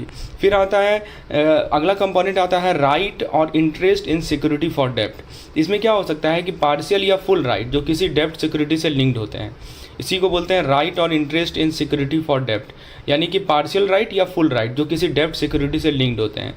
फिर आता है हमारा बेनिफिशियल इंटरेस्ट इन प्रॉपर्टी और डेप्ट। इसका मतलब है किसी प्रॉपर्टी या किसी डेप्ट पर आर्थिक फ़ायदा उठाने का अधिकार, ठीक है। फिर आता है हमारा राइट, फिर देखिए क्या लिखा है, टेंजिबल एसेट लिखा है ना, टेंजिबल एसेट पर राइट, जिसमें हायर या लीज पे दिया गया एसेट भी शामिल होता है। और फाइनली आता है हमारा इंटेंजिबल एसेट, वो भी इक्वली इंपॉर्टेंट होते हैं, जैसे licence, trademark, intellectual property right. और लास्ट में आता है हमारा फाइनेंशियल असिस्टेंट। किसी भी फॉर्म में दिया गया फाइनेंशियल सपोर्ट भी एक वैल्यूएबल फाइनेंशियल एसेट बन सकता है। तो देखिए दोस्तों, पूछा जाता है which of the following is a component of the financial asset. एक बार फिर से रिकॉल कर ले की पॉइंट्स को। पहले क्या बताया आपको, सुनिए, सिक्योर और अनसिक्योर दोनों तरह के डेप्ट शामिल होते हैं। दूसरा क्या बताया कि जब प्रॉपर्टी गिरवी रखी जाती है किसी लोन के बदले में, वो फाइनेंशियल एसेट होगा। फिर क्या बताया, व्हीकल या मशीनरी पे सिक्योरिटी लीन वो होगा। फिर क्या बताया, पार्शियल या फुल राइट जो किसी डेप्ट सिक्योरिटी से लिंक्ड होते हैं। फिर क्या बताया आपको कि किसी प्रॉपर्टी या डेप्ट पे आर्थिक फ़ायदा उठाने का अधिकार, ठीक है, बेनिफिशियल इंटरेस्ट। फिर आपको बताया कि हायर या लीज पे दिया गया एसेट भी शामिल है। और licence, trademark, intellectual property right, ये सभी फाइनेंशियल एसेट में आते हैं। तो किसी फॉर्म में दिया गया फाइनेंशियल सपोर्ट भी एक वैल्यूएबल फाइनेंशियल एसेट बन सकता है। चलिए अगले कंसेप्ट की ओर बढ़ें, सारफेसी एक्ट के फ्रेमवर्क के बारे में बात कर लें। देखिए, सबसे पहले एक पावरफुल रिकवरी टूल है, उसके फ्रेमवर्क की बात करने वाले हैं, जिसको हम लोग बोलते हैं सारफेसी एक्ट। इसमें क्या होता है, सिक्योर क्रेडिटर। सिक्योर क्रेडिटर वो एंटिटी होते हैं जिनके पास किसी एसेट पर सिक्योरिटी इंटरेस्ट होता है, ठीक है ना, entity with security interest in asset. मतलब मैं फिर से रिपीट कर दूं, सिक्योर क्रेडिटर वो एंटिटी होते हैं जिनके पास किसी एसेट पर सिक्योरिटी इंटरेस्ट होता है, जैसे बैंक हो गए, फाइनेंशियल इंस्टीट्यूशन हो गए, एआरसी हो गए, ट्रस्टी हो गए, जो डिवेंचर के अगेंस्ट सिक्योरिटी होल्ड करते हैं। तो सिक्योर क्रेडिटर वो एंटिटीज़ हैं जिनके पास किसी एसेट पे, कोई भी एसेट ले लीजिए, उस पर सिक्योरिटी इंटरेस्ट होता है, राइट। तो आपको नाम बता दिया मैंने, बैंक हो गया, डिवेंचर हो गया, एआरसी हो गए, सेबी रजिस्टर्ड ट्रस्टी हो गया, अदर ट्रस्टी हो गए, ये सब के सब हमारे सिक्योर क्रेडिटर होते हैं, ठीक है। तो ये बातें ध्यान रहेंगे आपको, किसी एसेट पर सिक्योरिटी इंटरेस्ट होता है। अब बात करते हैं सिक्योर डेप्ट। सिक्योर डेप्ट यानी ऐसा लोन, ऐसा बोरोइंग जो किसी एसेट के सिक्योरिटी के अगेंस्ट दिया गया हो, ठीक है ना। आपने किसी एसेट के सिक्योरिटी के अगेंस्ट जो लोन दिया है उसको डेप्ट बोलते हैं। सिक्योरिटी इंटरेस्ट क्या होता है, देखिए सब वर्ड है, सब आपको मीनिंग पूछा जाएगा, विच of the following represent security interest. सुनिए, सिक्योरिटी इंटरेस्ट का मतलब होता है किसी एसेट पर राइट या टाइटल, चाहे वो टेंजिबल हो, एसेट मान लीजिए टेंजिबल है, टेंजिबल एसेट का एग्जाम्पल बता सकते हैं आप, मॉर्टगेज हो गया, लीज हो गया, हाइपोथिकेशन हो गया, ये सब के सब टेंजिबल एसेट हैं। अच्छा, इंटेंजिबल एसेट पे भी आपको सिक्योरिटी इंटरेस्ट लगता है, जैसे ट्रेडमार्क, लाइसेंस, एक्स असाइनमेंट। लेकिन ध्यान रहे, कुछ आइटम जो सेक्शन 31 के अंदर आते हैं वो एक्सक्लूडेड भी होते हैं, मैं उसके बारे में आपको बताऊंगा आगे। सेक्शन 31 याद रखिएगा, बहुत इंपॉर्टेंट है। फिर से रिपीट करूँ एक बार, सिक्योरिटी इंटरेस्ट सुनिए, सिक्योरिटी इंटरेस्ट किसी भी एसेट पर राइट या टाइटल को दर्शाता है, चाहे वो एसेट टेंजिबल हो या एसेट इंटेंजिबल हो, ठीक है, उसके राइट पे, उस एसेट पे राइट या टाइटल को दिखाता है। फिर आता है हमारा सिक्योरिटी रिसीट। सिक्योरिटी रिसीट क्या होता है, एक डॉक्यूमेंट होता है जो एआरसी इशू करता है। कौन इशू करता है, एआरसी इशू करता है। किसे इशू करता है, क्वालिफाइड बायर को इशू करता है। अब देखिए दोस्तों, ये सिक्योरिटी रिसीट क्या होता है। सिक्योरिटी रिसीट एक डॉक्यूमेंट होता है जो एआरसी इशू करता है। ध्यान से सुनिए बात को, किसने इशू किया सिक्योरिटी रिसीट, एआरसी ने इशू किया। एआरसी क्या होता है, एसेट रिकंस्ट्रक्शन कंपनी होते हैं। किसे इशू किया जाता है, तो क्वालिफाइड बायर को इशू किया जाता है। सुनिए ध्यान से, किसने इशू किया, एआरसी ने इशू किया। किसको इशू किया गया, क्वालिफाइड बायर को इशू किया गया। अब होता क्या है इसमें, सुनिए, उनके राइट या इंटरेस्ट डिफाइन होता है किस पे, फाइनेंशियल एसेट पे। तो सिक्योरिटी रिसीट में कौन इशू करता है, एआरसी इशू करता है। किसे इशू करता है, क्यूआईबी, क्वालिफाइड बायर को इशू करता है। और इसके अंदर होता क्या है कि राइट और इंटरेस्ट डिफाइन होता है किस चीज़ पे, फाइनेंशियल एसेट पे। ये रिसीट मार्केट में ट्रांसफरेबल भी होते हैं, तो एक दूसरे को दे भी सकता है। समझ में आया दोस्तों सिक्योरिटी रिसीट के बारे में। तो आप बुक पढ़ेंगे तो हो सकता है कि आपको समझ में नहीं आए कि कौन इशू कर रहा है, किसे इशू कर रहा है, क्या काम है, ठीक है, क्या ये ट्रांसफरेबल है या नहीं है। अब बस सुनिए तो चीज़ें दिमाग में बैठ जाएंगी आपको। अच्छा, स्पॉन्सर पे सवाल आया था पिछले बार, ध्यान से सुनिएगा। स्पॉन्सर वो एंटिटी होता है जिसका 10% या उससे ज़्यादा स्टेक होता है एआरसी में। समझ में आ गया दोस्तों। तो देखिए, ये पूरा मैकेनिज्म है। आपको मैं फिर से शो कर दूं, की पॉइंट को एक बार रिकॉल करवा देता हूं। देखिए, सिक्योर डेप्ट क्या होता है, लोन या बोरोइंग जो किसी एसेट के सिक्योरिटी के अगेंस्ट दिया गया हो, ठीक है। ये तो सिक्योर डेप्ट हो गया। उससे पहले सिक्योर क्रेडिटर कौन होते हैं, वो एंटिटी होते हैं जिनके पास किसी एसेट पर सिक्योरिटी इंटरेस्ट होता है। सिक्योरिटी इंटरेस्ट में मैंने आपको बताया कि दो तरह के होते हैं, टेंजिबल इंटेंजिबल एसेट हो सकता है, इस पर राइट या टाइटल होता है। सिक्योरिटी रिसीट के बारे में हमने बात की, एक डॉक्यूमेंट होता है जो एआरसी इशू करता है, क्वालिफाइड बायर को इशू किया जाता है, जिनमें उनका राइट या इंटरेस्ट डिफाइन होता है। और फिर स्पॉन्सर की बात की हमने, जिनका 10% या उससे ज़्यादा स्टेक होता है एआरसी में। अब बात करते हैं सारफेसी एक्ट के फ्रेमवर्क में। अच्छा, फ्रेमवर्क को शायद हमने डिस्कस कर लिया। अब बात करते हैं दोस्तों ARC रजिस्ट्रेशन कैंसिलेशन प्रोसेस। ठीक है, तो ARC रजिस्ट्रेशन कैंसिलेशन प्रोसेस एक 5 स्टेप का सफ़र है। RBI सब कुछ सिस्टम से मैनेज करता है। आइए स्टेप वाइज बात करते हैं। पहले स्टेप नंबर 1 पे आते हैं। तो स्टेप नंबर 1 में आप देखिए की पॉइंट्स यहाँ समझाया जा रहा है कि अगर ARC ग्राउंड फॉर कैंसिलेशन, अच्छा शायद ऊपर, हाँ ठीक है, ग्राउंड फॉर कैंसिलेशन यही है। सुनिए ध्यान से, क्या होता है कि अगर ARC अपना काम बंद कर दे तो QIV हो ही ना, RBI के डायरेक्शन ना माने या इंस्पेक्शन डिनाई करे तो RBI कैंसिलेशन की तरफ बढ़ेगा। वही तो कह रहा है, क्या किन किन केस में कैंसिल किया जाएगा ARC को, तो RBI कैंसिल कर सकता है। ठीक है, क्या पहला केस क्या बताया आपको, मान लीजिए कि अगर ARC अपना काम ही बंद कर दे, लिखा है ना, और कोई QIV ना हो, ठीक है, कोई क्वालिफाइड बायर ही ना हो, ठीक है, कोई QIV इन्वेस्टमेंट ही ना हो, और RBI का डायरेक्शन ही ना माने, लिखा है ना, मेंटेन प्रॉपर अकाउंट, ना प्रॉपर अकाउंट मेंटेन करे, ना बुक प्रोवाइड करे, ठीक है, तो इन सब केस में क्या होगा, RBI रजिस्ट्रेशन कैंसिल कर देगा। अच्छा, कैटेगरी ऑफ कैंसिलेशन, अब उसको सुनिए, क्या कहा जा रहा है कि 2 सिनेरियो होते हैं यहाँ पे। एक होता है विदाउट अपॉर्चुनिटी, अगर केस क्रिटिकल हो, जैसे कि बिज बैंड, account fail, RBI norm violate, critical case सब है, लिखा है ना, नो QIV, मतलब कि कोई QIV ही ना हो, आपने RBI के डायरेक्शन को ही वायलेट कर दिया हो, अकाउंट नॉर्म को ही फॉलो नहीं किया हो, इन इंस्पेक्शन को ही डिनाई किया, उसको बोलते हैं विदाउट। अच्छा, पहले विथ अपॉर्चुनिटी की बात कर रहे हैं ना, ठीक है, तो विथ नहीं, विदाउट, ये सबको विदाउट अपॉर्चुनिटी कहा जाता है। क्रिटिकल केस हो, ये सब क्रिटिकल केस है, आपने RBI के डायरेक्टिव को वायलेट किया, आपने अकाउंट नॉर्म को फॉलो नहीं किया, आपने इंस्पेक्शन को डिनाई किया, तो ये सब होते हैं विदाउट अपॉर्चुनिटी। और विथ अपॉर्चुनिटी क्या होते हैं, जहाँ पे ARC को पहले अपना साइड बताने का चांस दिया जाता है। समझ रहे हैं बात को, विथ अपॉर्चुनिटी मतलब नाम ही रखा है ना अपॉर्चुनिटी, आपको ARC को एक अपॉर्चुनिटी दी जा रही है कि चलो अपना तुम साइड बताओ।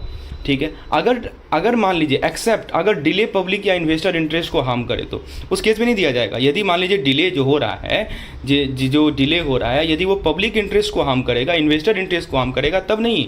लेकिन इन बाकी केस में क्या होता है कि ARC को बोला जाता है कि चलो तुम अपना साइड बताओ। ठीक है, तो ये एक होता है विथ अपॉर्चुनिटी, मतलब अपॉर्चुनिटी दिया जा रहा है ARC को उसकी बात सुनने के लिए, और एक होता है विदाउट अपॉर्चुनिटी। ये 2 तरह के कैटेगरी होते हैं कैंसिलेशन के। अच्छा, उसके बाद आता है हमारा नेक्स्ट पॉइंट आता है, यहाँ पे देखिए RBI डिसीजन, RBI डिसीजन को रिकॉर्ड करेगा, फिर वो, अब देखिए आप जो भी राइट है उसमें अपील भी कर सकते हैं। ठीक है ना, सेंट्रल गवर्नमेंट को अपील भी किया जा सकता है, समझे बात को। तो अपील राइट मतलब कि जो ARC है वो सेंट्रल गवर्नमेंट के पास अपील कर सकता है। मान लीजिए कि RBI ने उसका कैंसिल कर दिया, तो फिर क्या होगा बताइए। तो उस केस में वो सेंट्रल गवर्नमेंट के पास जा सकता है, अपील कर सकता है, कब तक, 30 दिन में, विदिन 30 डेज। ठीक है, 30 दिन के अंदर। और हाँ, हियरिंग देना मैंडेटरी है कैंसिलेशन से पहले। और फिर आता है पोस्ट कैंसिलेशन। पोस्ट कैंसिलेशन में क्या होता है, ARC तब तक वैलिड माना जाता है जब तक इन्वेस्टर के सारे ड्यूज़ और इंटरेस्ट पूरे न क्लियर हो जाएं। ये पूछा जा सकता है कि ऐसा नहीं कि कैंसिल हो गया बस ख़त्म, नहीं, जितने भी इन्वेस्टर हैं सबके ड्यूज़ और इंटरेस्ट पूरे क्लियर हो जाने चाहिए, तब तक ARC वैलिड माना जाता है। और ये सब RBI के टाइम फ्रेम में होना चाहिए। तो दोस्तों ये कैंसिलेशन का स्टेप बाय स्टेप प्रोसेस है। मैंने पहले क्या बताया आपको, ग्राउंड फॉर कैंसिलेशन, यानी किस बेसिस पे कैंसिल किया जा रहा है वो देखा जाता है। फिर अपॉर्चुनिटी दी जाती है किसी केस में, और किसी केस में अपॉर्चुनिटी दी ही नहीं जाती है उसकी बात सुनने के लिए। फिर RBI जो है डिसीजन को रिकॉर्ड करेगा, ARC चाहे तो सेंट्रल गवर्नमेंट के साथ अपील कर सकता है 30 दिन के अंदर, और हियरिंग मैंडेटरी होती है रिजेक्शन से पहले। और पोस्ट कैंसिलेशन में सारे इन्वेस्टर का पैसा चुकाना बहुत ज़रूरी है। सिंपल भाषा में दोस्तों इफेक्टिव रिवीजन इसे ही बोलते हैं। अब आगे बढ़ते हैं हम लोग। अगला कंसेप्ट है हमारा इन्फोर्समेंट विदाउट कोर्ट। चलिए इसको समझिए। अब बात करते हैं, एक बहुत ही पावरफुल फ्यूचर है सारफेसी के अंदर, कोर्ट के बिना इन्फोर्समेंट। देखिए, हाँ आपने सुना ही होगा, आपने सही सुना, क्या सुना कि बिना कोर्ट का भी रिकवरी पॉसिबल है। इसको बोलते हैं इन्फोर्समेंट विदाउट कोर्ट। कैसे, अब देखते हैं। सबसे पहले प्री कंडीशन को समझिए। बोरोवर का अकाउंट NPA होना चाहिए, ये प्री कंडीशन है। और उसके बाद एक नोटिस जाता है जिसमें 60 दिन का समय दिया जाता है ड्यूज़ क्लियर करने के लिए। फिर से सुनिए, सबसे पहले 2 कंडीशन है। प्री कंडीशन क्या बताया आपको कि बोरोवर का अकाउंट NPA होगा, और दूसरी बात एक नोटिस जाता है जिसके अंदर जो है 60 दिन का टाइम दिया जाता है कि चलो तुम ड्यूज़ क्लियर कर लो 60 डेज़ में। उसके बाद आता है दोस्तों, नोटिस में क्या क्या होता है वो जरा देखिए, कि अमाउंट कितना ड्यू है वो होगा, फिर कौन सा सिक्योर्ड एसेट इन्फोर्स होगा, ठीक है, कितना अमाउंट ड्यू है, कौन सा सिक्योर्ड एसेट इन्फोर्स होगा, डिफ़ॉल्ट का डिटेल होगा, ओवर ड्यू पीरियड होगा, NPA किस दिन क्लासीफाई हुआ, और फिर रेलेवेंट डॉक्यूमेंट होगा, सब मेंशन होता है। तो नोटिस में क्या क्या आया दोस्तों, मैंने क्या बोला कि अमाउंट कितना ड्यू है, कौन सा सिक्योर्ड एसेट इन्फोर्स होगा, डिफ़ॉल्ट डिटेल रहेगा, ओवर ड्यू पीरियड रहेगा, NPA क्लासिफिकेशन डेट रहेगा, सारे रिलेवेंट डॉक्यूमेंट रहेंगे। इसका लीगल इम्पैक्ट क्या पड़ता है, देखिए फॉर्मेट फिक्स नहीं होता, पर यह एक स्टैट्यूटरी नोटिस होता है।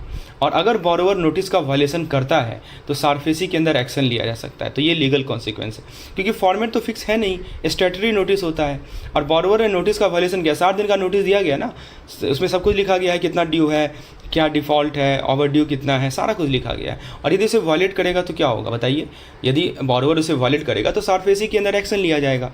समझ रहे हैं? चलिए, पनिशेबल है। अब उसके बाद एक एक्सेप्शन है, इसको सुनिए। पर क्या हमेशा एनपीए होना ज़रूरी है? सुनिए ध्यान से। नहीं, कुछ केसेस में जैसे मान लीजिए डेब्ट सिक्योरिटी है या डिवेंचर ट्रस्टी के थ्रू इन्फोर्समेंट है। सुनिए ध्यान से, पहले क्या बोला, डेब्ट सिक्योरिटी है या डिवेंचर ट्रस्टी के थ्रू इन्फोर्समेंट है, तो वहाँ पे एनपीए क्लासिफिकेशन की रिक्वायरमेंट नहीं होती। तो सुनिए, यदि आपसे पूछा जाए कि क्या सारफेसी लगाने के लिए सब केस में एनपीए ही चाहिए, नहीं, कुछ केसेस में बिना एनपीए लगे भी सारफेसी एक्ट लगता है, जैसे डेब्ट सिक्योरिटी हो, ठीक है, या डिवेंचर ट्रस्टी के थ्रू इन्फोर्समेंट हो, तो वहाँ पे एनपीए क्लासिफिकेशन की रिक्वायरमेंट नहीं होती। तो दोस्तों, हमने क्या सीखा इस पार्टिकुलर स्लाइड के माध्यम से कि जो सारफेसी एक्ट है सिक्योर क्रेडिटर को देता है एक powerful tool fast, legal, court free enforcement का। चलिए अगले स्लाइड की ओर बढ़ें। तो अगला स्लाइड है reply to notice under section 13 sub section 2। आइए समझते हैं। तो दोस्तों देखिए, अब बात करते हैं सारफेसी एक्ट के क्रिटिकल पार्ट की, जो कि है notice under section 13 sub section 2 और उसका reply process. Step by step समझिए ताकि कभी भी कोई कन्फ्यूजन ना हो। सबसे पहला आता है issue of notice under section 13 sub section 2। देखिए, जब बोरोवर, माडिया केमिकल केस फिर से आ गया, अभी मैंने आपको बताया था ना, बहुत इंपॉर्टेंट केस है। जब बोरोवर डिफॉल्ट करता है ना, तो सिक्योर क्रेडिटर इशू करता है एक नोटिस, ठीक है, नोटिस जिसका रेफरेंस है लैंडमार्क माडिया केमिकल केस में। इसका एक रेफरेंस है। बोरोवर को 60 दिन मिलते हैं ऑब्जेक्शन देने के लिए और क्रेडिटर को इन ऑब्जेक्शन का सीरियस रिव्यू करना पड़ता है बिना इग्नोर किए। 15 दिन के अंदर ऑब्जेक्शन रिजेक्ट करने का रीज़न भी देना होता है।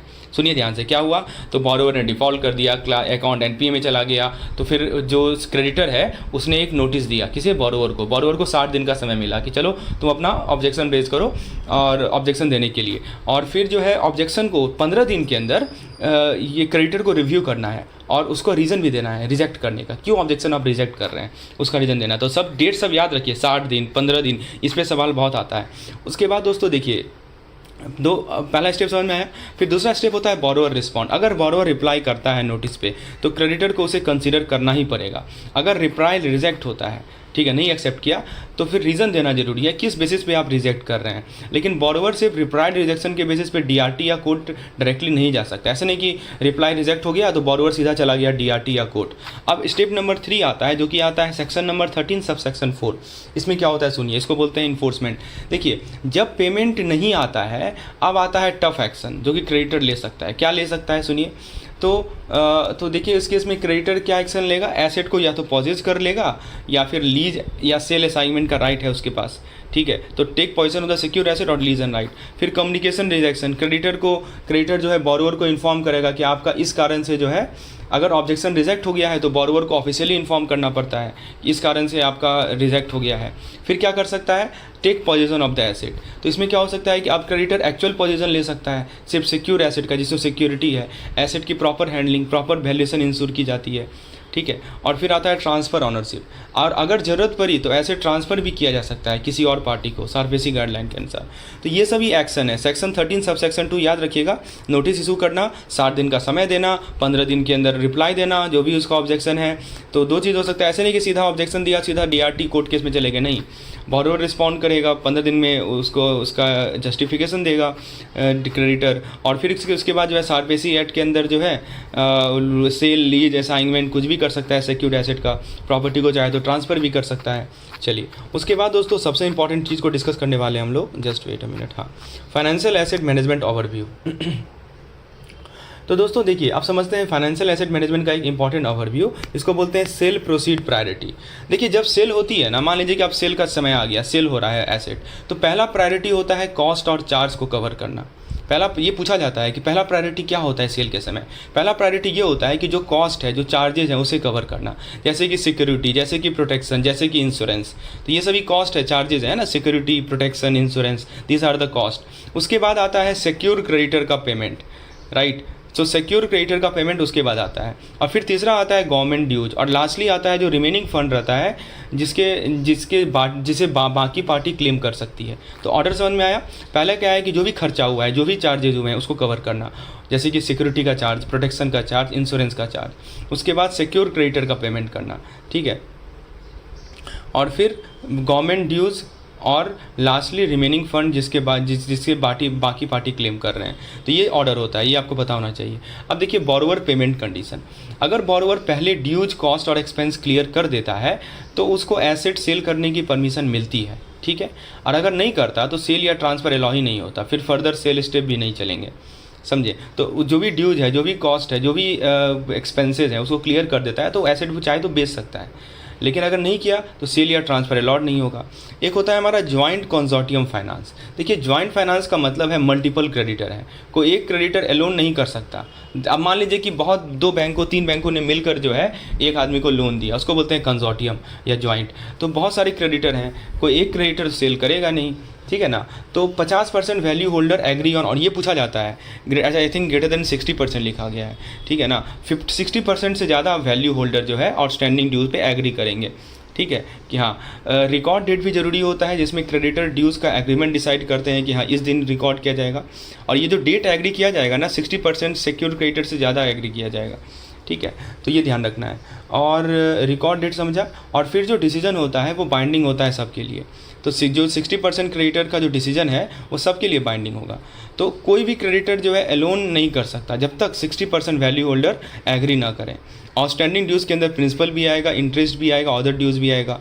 और रिकॉर्ड डेट जो है डेट एग्री बाय 60%, मतलब 60% से ज़्यादा सिक्योर क्रेडिटर के द्वारा डेट एग्री किया जाना चाहिए, इसे ही बोलते हैं हम लोग रिकॉर्ड डेट, ठीक है। ये 60% वाला कंडीशन याद रखिएगा, ठीक है ना। मतलब और जॉइंट कंसोर्टियम में जितने भी वैल्यूज होल्डर हैं उनसे 60% का कंसेंट होना चाहिए, एग्री करें। तो ये सब कंसेप्ट सारफेसी एक्ट के अंदर फाइनेंशियल एसेट मैनेजमेंट को। अब देखिए एक होता है हमारा workman due in winding up. क्या होता है सुनिए, अगर मान लीजिए बिजनेस वाइंड अप हो रहा है तो वर्कमैन ड्यूज़ भी प्रायोरिटी होते हैं जो सिक्योर क्रेडिटर के साथ पे करने पड़ते हैं। तो कंपनीज एक्ट 2013 के अनुसार कि आपको वर्कमैन, जो भी लोग वहाँ काम करते थे, उनका जो ड्यूज़ है, कंपनी है मान लीजिए बहुत बड़ा फर्म है, अब वो जो है पैसा लुका नहीं है तो वर्कमैन ड्यूज़ भी देना जरूरी है, ठीक है ना। तो ये ध्यान रखना है। तो ये जितने भी कंसेप्ट है सारफेसी एक्ट के अंदर फाइनेंशियल एसेट मैनेजमेंट को स्ट्रीमलाइन करते हैं। क्या क्या बताया आपको, की पॉइंट रिकॉल कीजिएगा आप। तो जॉइंट कंसोर्टियम में 60% से ज़्यादा एसेंट होना चाहिए।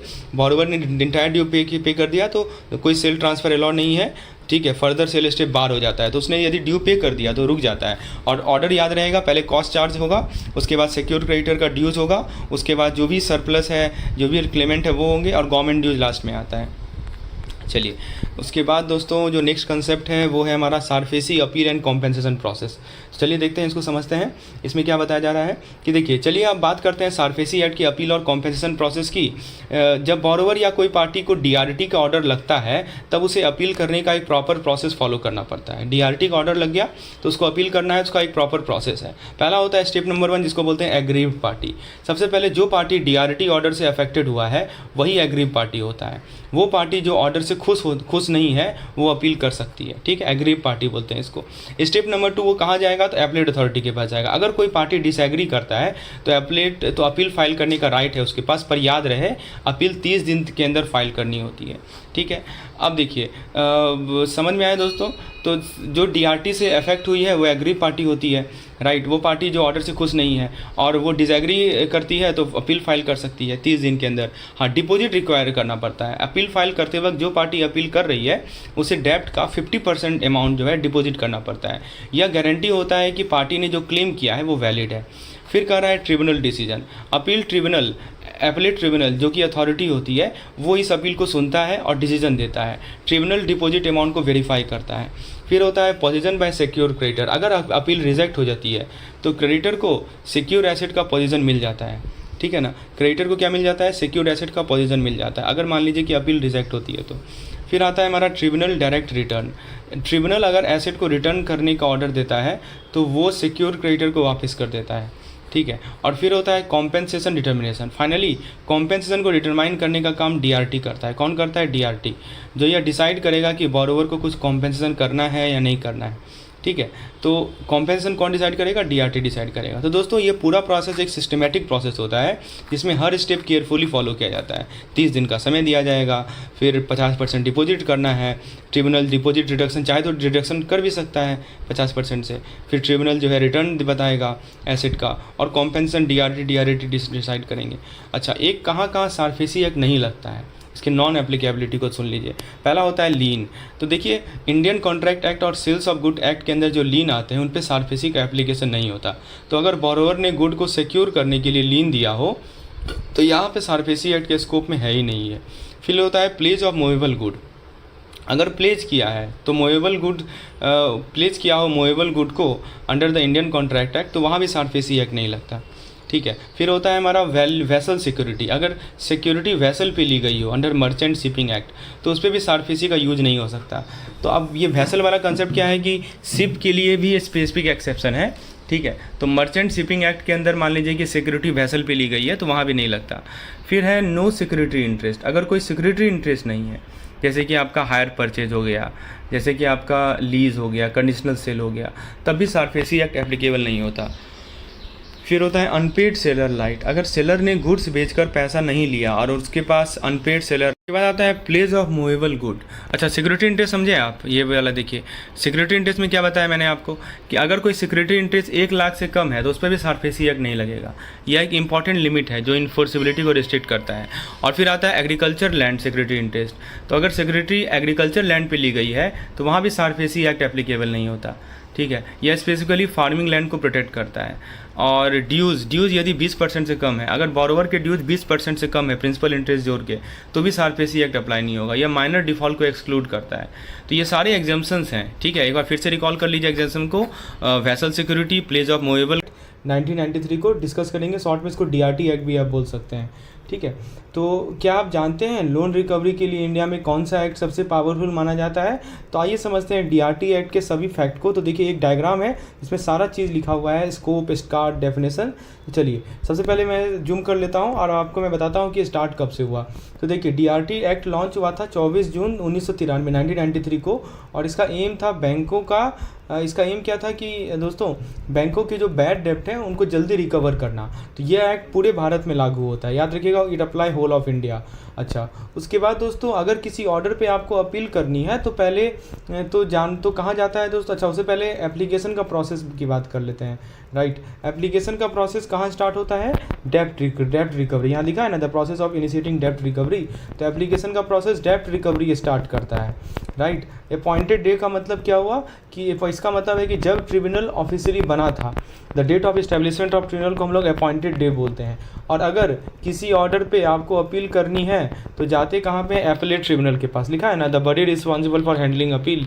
तो आपको यदि किसी ऑर्डर पे अपील करनी है तो आप चले जाइएगा किसके पास? आप चले जाइएगा एपेलेट ट्रिब्यूनल के पास। अच्छा, एक मॉनेटरी लिमिट भी ध्यान दीजिएगा, ये बहुत इंपॉर्टेंट है कि देखिए पहले 10 लाख का था लेकिन 2018 में इसको बढ़ाकर 20 लाख तक कर दिया गया और मिनिमम 1 लाख भी अप्लाई कर सकती है एज़ पर गवर्नमेंट। अब देखिए इसमें बैंक कौन कौन से आते हैं। तो यहाँ पे देखिए बैंकिंग में बात करें तो देखिए सबसे पहले तो बैंक जैसे कि SBI, RRB, नेशनलाइज बैंक इस एक्ट के अंदर जो है आते हैं। चेयरपर्सन कौन है ये पूछा जाएगा बराबर, ठीक है ना। तो देखिए ये सब जो पॉइंट बता रहा हूँ ना मैंने बहुत इंपॉर्टेंट है क्योंकि इसमें जो पॉइंट सब है चेयरपर्सन कौन है ऐसे सवाल आता है। तो चेयरपर्सन कौन होता है? एपेलेट ट्रिब्यूनल का जो हेड होता है वो चेयरपर्सन होता है, ठीक है। और जबकि प्रिसाइडिंग ऑफिसर कौन होता है? प्रिसाइडिंग ऑफिसर संभालते हैं डेप्ट रिकवरी ट्रिब्यूनल को। तो जो हमारे DRT के हेड होते हैं वो प्रिसाइडिंग ऑफिसर होते हैं और जो चेयरपर्सन होते हैं वो एपेलेट ट्रिब्यूनल के हेड होते हैं, राइट। एपेलेट ट्रिब्यूनल का हेड चेयरपर्सन, DRT का हेड प्रिसाइडिंग ऑफिसर, ऐसे याद रहेगा। और रिकवरी को जो इम्प्लीमेंट करता है उसे रिकवरी ऑफिसर बोलते हैं, राइट। चलिए तो ये हमें DRT के बारे में जो मेन पॉइंट है, मॉनेटरी लिमिट, एपेलेट ट्रिब्यूनल कौन है, हमारा जो चेयरपर्सन है वो कौन है, यानी एपेलेट ट्रिब्यूनल का जो हेड होता है, यानी DRT। एपेलेट ट्रिब्यूनल कौन होता है? DRT होता है। तो DRT का हेड चेयरपर्सन होता है। प्रिसाइडिंग ऑफिसर जो है DRT का हेड होता है, राइट। रिकवरी ऑफिसर जो ऑफिसर रिस्पॉन्सिबल होता है रिकवरी के लिए। चलिए तो दोस्तों बेसिकली अब हम लोग अगले स्लाइड की ओर बढ़ते हैं और यहाँ पे हम लोग बात करेंगे chairperson qualification and vacancy filling position. तो आइए दोस्तों, बहुत ही इंटरेस्टिंग स्लाइड सब है जिसके माध्यम से आप चीज़ों को समझ सकते हैं। तो दोस्तों अगर किसी ट्रिब्यूनल या एपेलेट ट्रिब्यूनल का चेयरपर्सन बनना है तो यहाँ पे कुछ एलिजिबिलिटी क्राइटेरिया दे रखी है। तो देखिए सबसे पहला क्या लिखा है? High court. या तो आप हाई कोर्ट के जज हों या क्वालिफाइड जज हों, ठीक है, या फिर इंडियन लीगल सर्विस के ऑफिसर हों जिनके पास 3 साल का एक्सपीरियंस हो, या फिर किसी ट्रिब्यूनल के प्रिसाइडिंग ऑफिसर हों जिनके पास 3 साल का एक्सपीरियंस हो। तो क्या क्या कंडीशन बताया, हाई कोर्ट के जज हों या क्वालिफाइड जज हों, पहला कंडीशन। दूसरा क्या बताया, इंडियन लीगल सर्विस में 3 साल, इंडियन लीगल सर्विस के ऑफिसर हों जिनके पास 3 साल का एक्सपीरियंस हो। और तीसरा क्या बताया आपको, किसी ट्रिब्यूनल की प्रिसाइडिंग ऑफिसर हो जिनके पास 3 साल का एक्सपीरियंस हो। यदि ये तीनों कंडीशन फुलफिल होता है तो आप जो है ये तीनों कंडीशन अपीलेट ट्रिब्यूनल के चेयरपर्सन के लिए एलिजिबिलिटी क्राइटेरिया है, याद रखिएगा, बहुत इंपॉर्टेंट है। अब देखिए दोस्तों, उसके बाद बात कर लेते हैं ड्यूरेशन। तो देखिए टर्म ड्यूरेशन 5 साल हो सकता है या 70 साल तक हो सकता है, जो पहले आ जाए, ठीक है। वैकेंसी की बात कर लें, अगर किसी वजह से वैकेंसी हो जाती है और वो टेम्प्रोरी नहीं है तो तुरंत एक्शन लेती है सेंट्रल गवर्नमेंट, और जब तक नए चेयरपर्सन का सिलेक्शन नहीं होता तो लीगल प्रोसीडिंग सेम स्टेज से कंटिन्यू करते हैं, लिखा है ना। तो सेंट्रल गवर्नमेंट ने एक्शन लिया और जब तक नए चेयरमैन का सिलेक्शन नहीं होता है तब तक लीगल प्रोसीडिंग जो है सेम स्टेज से कंटिन्यू करते हैं। मतलब सिंपल है, क्लियर है और सिस्टमेटिक है। तो हमने देखा दोस्तों eligibility criteria, term duration, vacancy, central government action और प्रोसीडिंग कंटिन्यूएशन। अब देखिए अगले स्लाइड की ओर बढ़ते हैं और हम लोग डिस्कस करेंगे अपील टू अपीलेट ट्रिब्यूनल। तो दोस्तों देखिए ये सेक्शन नंबर 20 के अंदर आता है डीआरटी एक्ट का, यानी आरडीवी एक्ट का। तो दोस्तों अगर आपको ट्रिब्यूनल के ऑर्डर से सेटिस्फैक्शन नहीं मिलता तो आप कर सकते हैं, आप क्या कर सकते हैं, अपील कर सकते हैं। किसी अपील कर सकते हैं, अपीलेट ट्रिब्यूनल को, सिंपल सी बात है। तो सवाल ये है कि कौन कौन अपील कर सकता है, हु कैन अपील। देखिए लिखा है ना कि सिर्फ एग्रीड पर्सन, लेकिन अगर दोनों पार्टी ने म्यूचुअल कंसेंट से सेटल किया है तो अपील का ऑप्शन नहीं होता। तो कब नहीं होता और कौन कर सकता है, तो जो पर्सन एग्रीव्ड है, जिसको सही में हार्म हुआ है, मतलब वो कर सकता है, जो दुखी है। और कौन नहीं कर सकता, तो यदि मान लीजिए कि 2 पार्टीज़ हैं, ऑब्वियसली बात है 2 पार्टीज़ होंगे, अगर दोनों पार्टी ने म्यूचुअल कंसेंट से सेटल किया है तो वहाँ पे अपील का ऑप्शन आपको होता ही नहीं है। अच्छा अब टाइमलाइन की बात कर लीजिए, यहाँ पे देखिए टाइम लिमिट बताया गया ना। तो टाइमलाइन क्या है दोस्तों कि 30 दिन के अंदर अपील फाइल करनी होती है जब आपको ऑर्डर कॉपी मिलती है। तो देखिए अपील फाइल करने का जो टाइम लिमिट है वो क्या है, 30 डेज़ है। तो 30 डेज़ के अंदर अपील फाइल करनी होती है। मान लीजिए आज आपको ऑर्डर कॉपी मिला, उसके 30 दिन के अंदर आप जो है अपील फाइल करेंगे, और अगर लेट हो जाए तो वैलिड रीज़न के साथ डिले कॉन्डोन भी किया जा सकता है, ठीक है। तो 30 दिन याद रखिएगा, अपील फाइल करने के लिए 30 दिन है। अब इसका प्रोसीड्यूर देख लीजिए, प्रोसीड्यूर यहाँ बताया जा रहा है। प्रोसीड्यूर बहुत ही सिंपल है, फॉर्म फिल कीजिए, फ़ी दीजिए, और अपीलेट ट्रिब्यूनल दोनों पार्टीज़ की बात सुनेगा, वो ट्रिब्यूनल के ऑर्डर को कन्फर्म, मॉडिफाई या हटा भी सकता है, ठीक है। अपीलेट ट्रिब्यूनल की बात कर रहे हैं ना, 50% फ़ी देना होता है, मैं आपको आगे बताता हूँ। और एक इंपॉर्टेंट केस याद रखिएगा, ये केस ना बार बार आता है। क्या नाम है केस का, मैं आपको यहाँ दिखाता हूँ, जस्ट वेट। हाँ ये देखिए, अनामिका वर्सेस डीआरटी। देखिए अगर केस डीआरटी में चला गया है तो अपील सिर्फ अपीलेट ट्रिब्यूनल में लाई करेगा, सिविल कोर्ट में नहीं लाई करेगा, ठीक है ना। तो अगर मान लीजिए केस जो है ट्रांसफ़र हो गया डीआरटी में, तो अपील जो है ना सिर्फ अपीलेट ट्रिब्यूनल में लाई करेगा। ऐसा नहीं कि आप अपील करने के लिए जो है सिविल कोर्ट में चलेगा, नहीं, अपील आप केवल डीआरटी में ही कर सकते हैं, समझे बात को। चलिए उसके बाद दोस्तों कुछ फर्दर अपील की बात कर लें। आप मान लीजिए कि आप उससे भी संतुष्ट नहीं हुए तो फिर क्या कीजिएगा। तो फर्दर अपील के लिए दोस्तों डायरेक्ट स्टैट्यूटरी प्रोविजन तो है ही नहीं, लेकिन आप रिट फाइल कर सकते हो हाई कोर्ट में आर्टिकल 226 227 के अनुसार, या सुप्रीम कोर्ट में SLP कर सकते हैं। तो देखिए ये बात ध्यान रखिएगा, फर्दर अपील ऐसा कुछ है नहीं, स्टैट्यूटरी प्रोविजन नहीं है, लेकिन आप रिट फाइल कर सकते हैं या SLP कर सकते हैं सुप्रीम कोर्ट में। और एक और पॉइंट याद रखिए, टाइमलाइन। ये क्या है दोस्तों कि 6 महीना के अंदर डिसीजन एक्सपेक्टेड है, और सिस्टम को बनाया गया है ट्रांसपेरेंट और फेयर। तो एक देखिए 6 महीना और एक है 30 दिन। 30 दिन के अंदर क्या है कि एक जो ये 30 दिन लिखा हुआ है, दोनों में कन्फ्यूज मत होइएगा। देखिए 30 दिन जो लिखा हुआ है ना, 30 दिन के अंदर अपील फाइल करना होता है। जैसे मान लीजिए कि डीआरटी का आपको ऑर्डर कॉपी मिल गया, तो आपको डीआरटी में अपील करना है, तो 30 दिन के अंदर कीजिए, जिस दिन से आपको कॉपी मिला है उस दिन से, समझे। और ये 6 महीना क्या है कि डिसीजन देने का जो टाइम है वो 6 महीने का है। तो दोनों में क्लियरिटी हो गया आपको। चलिए दोस्तों, तो इस प्रकार की यदि PDF की रिक्वायरमेंट है तो क्या करना है, क्रैश कोर्स से जुड़ जाना है, डिस्क्रिप्शन में उसका लिंक अवेलेबल है। अब देखिए appeal deposit and limitation process की बात कर लेते हैं। तो दोस्तों देखिए समझते हैं कि अपील डिपॉजिट और लिमिटेशन प्रोसेस का सिंप्लीफाइड वर्जन।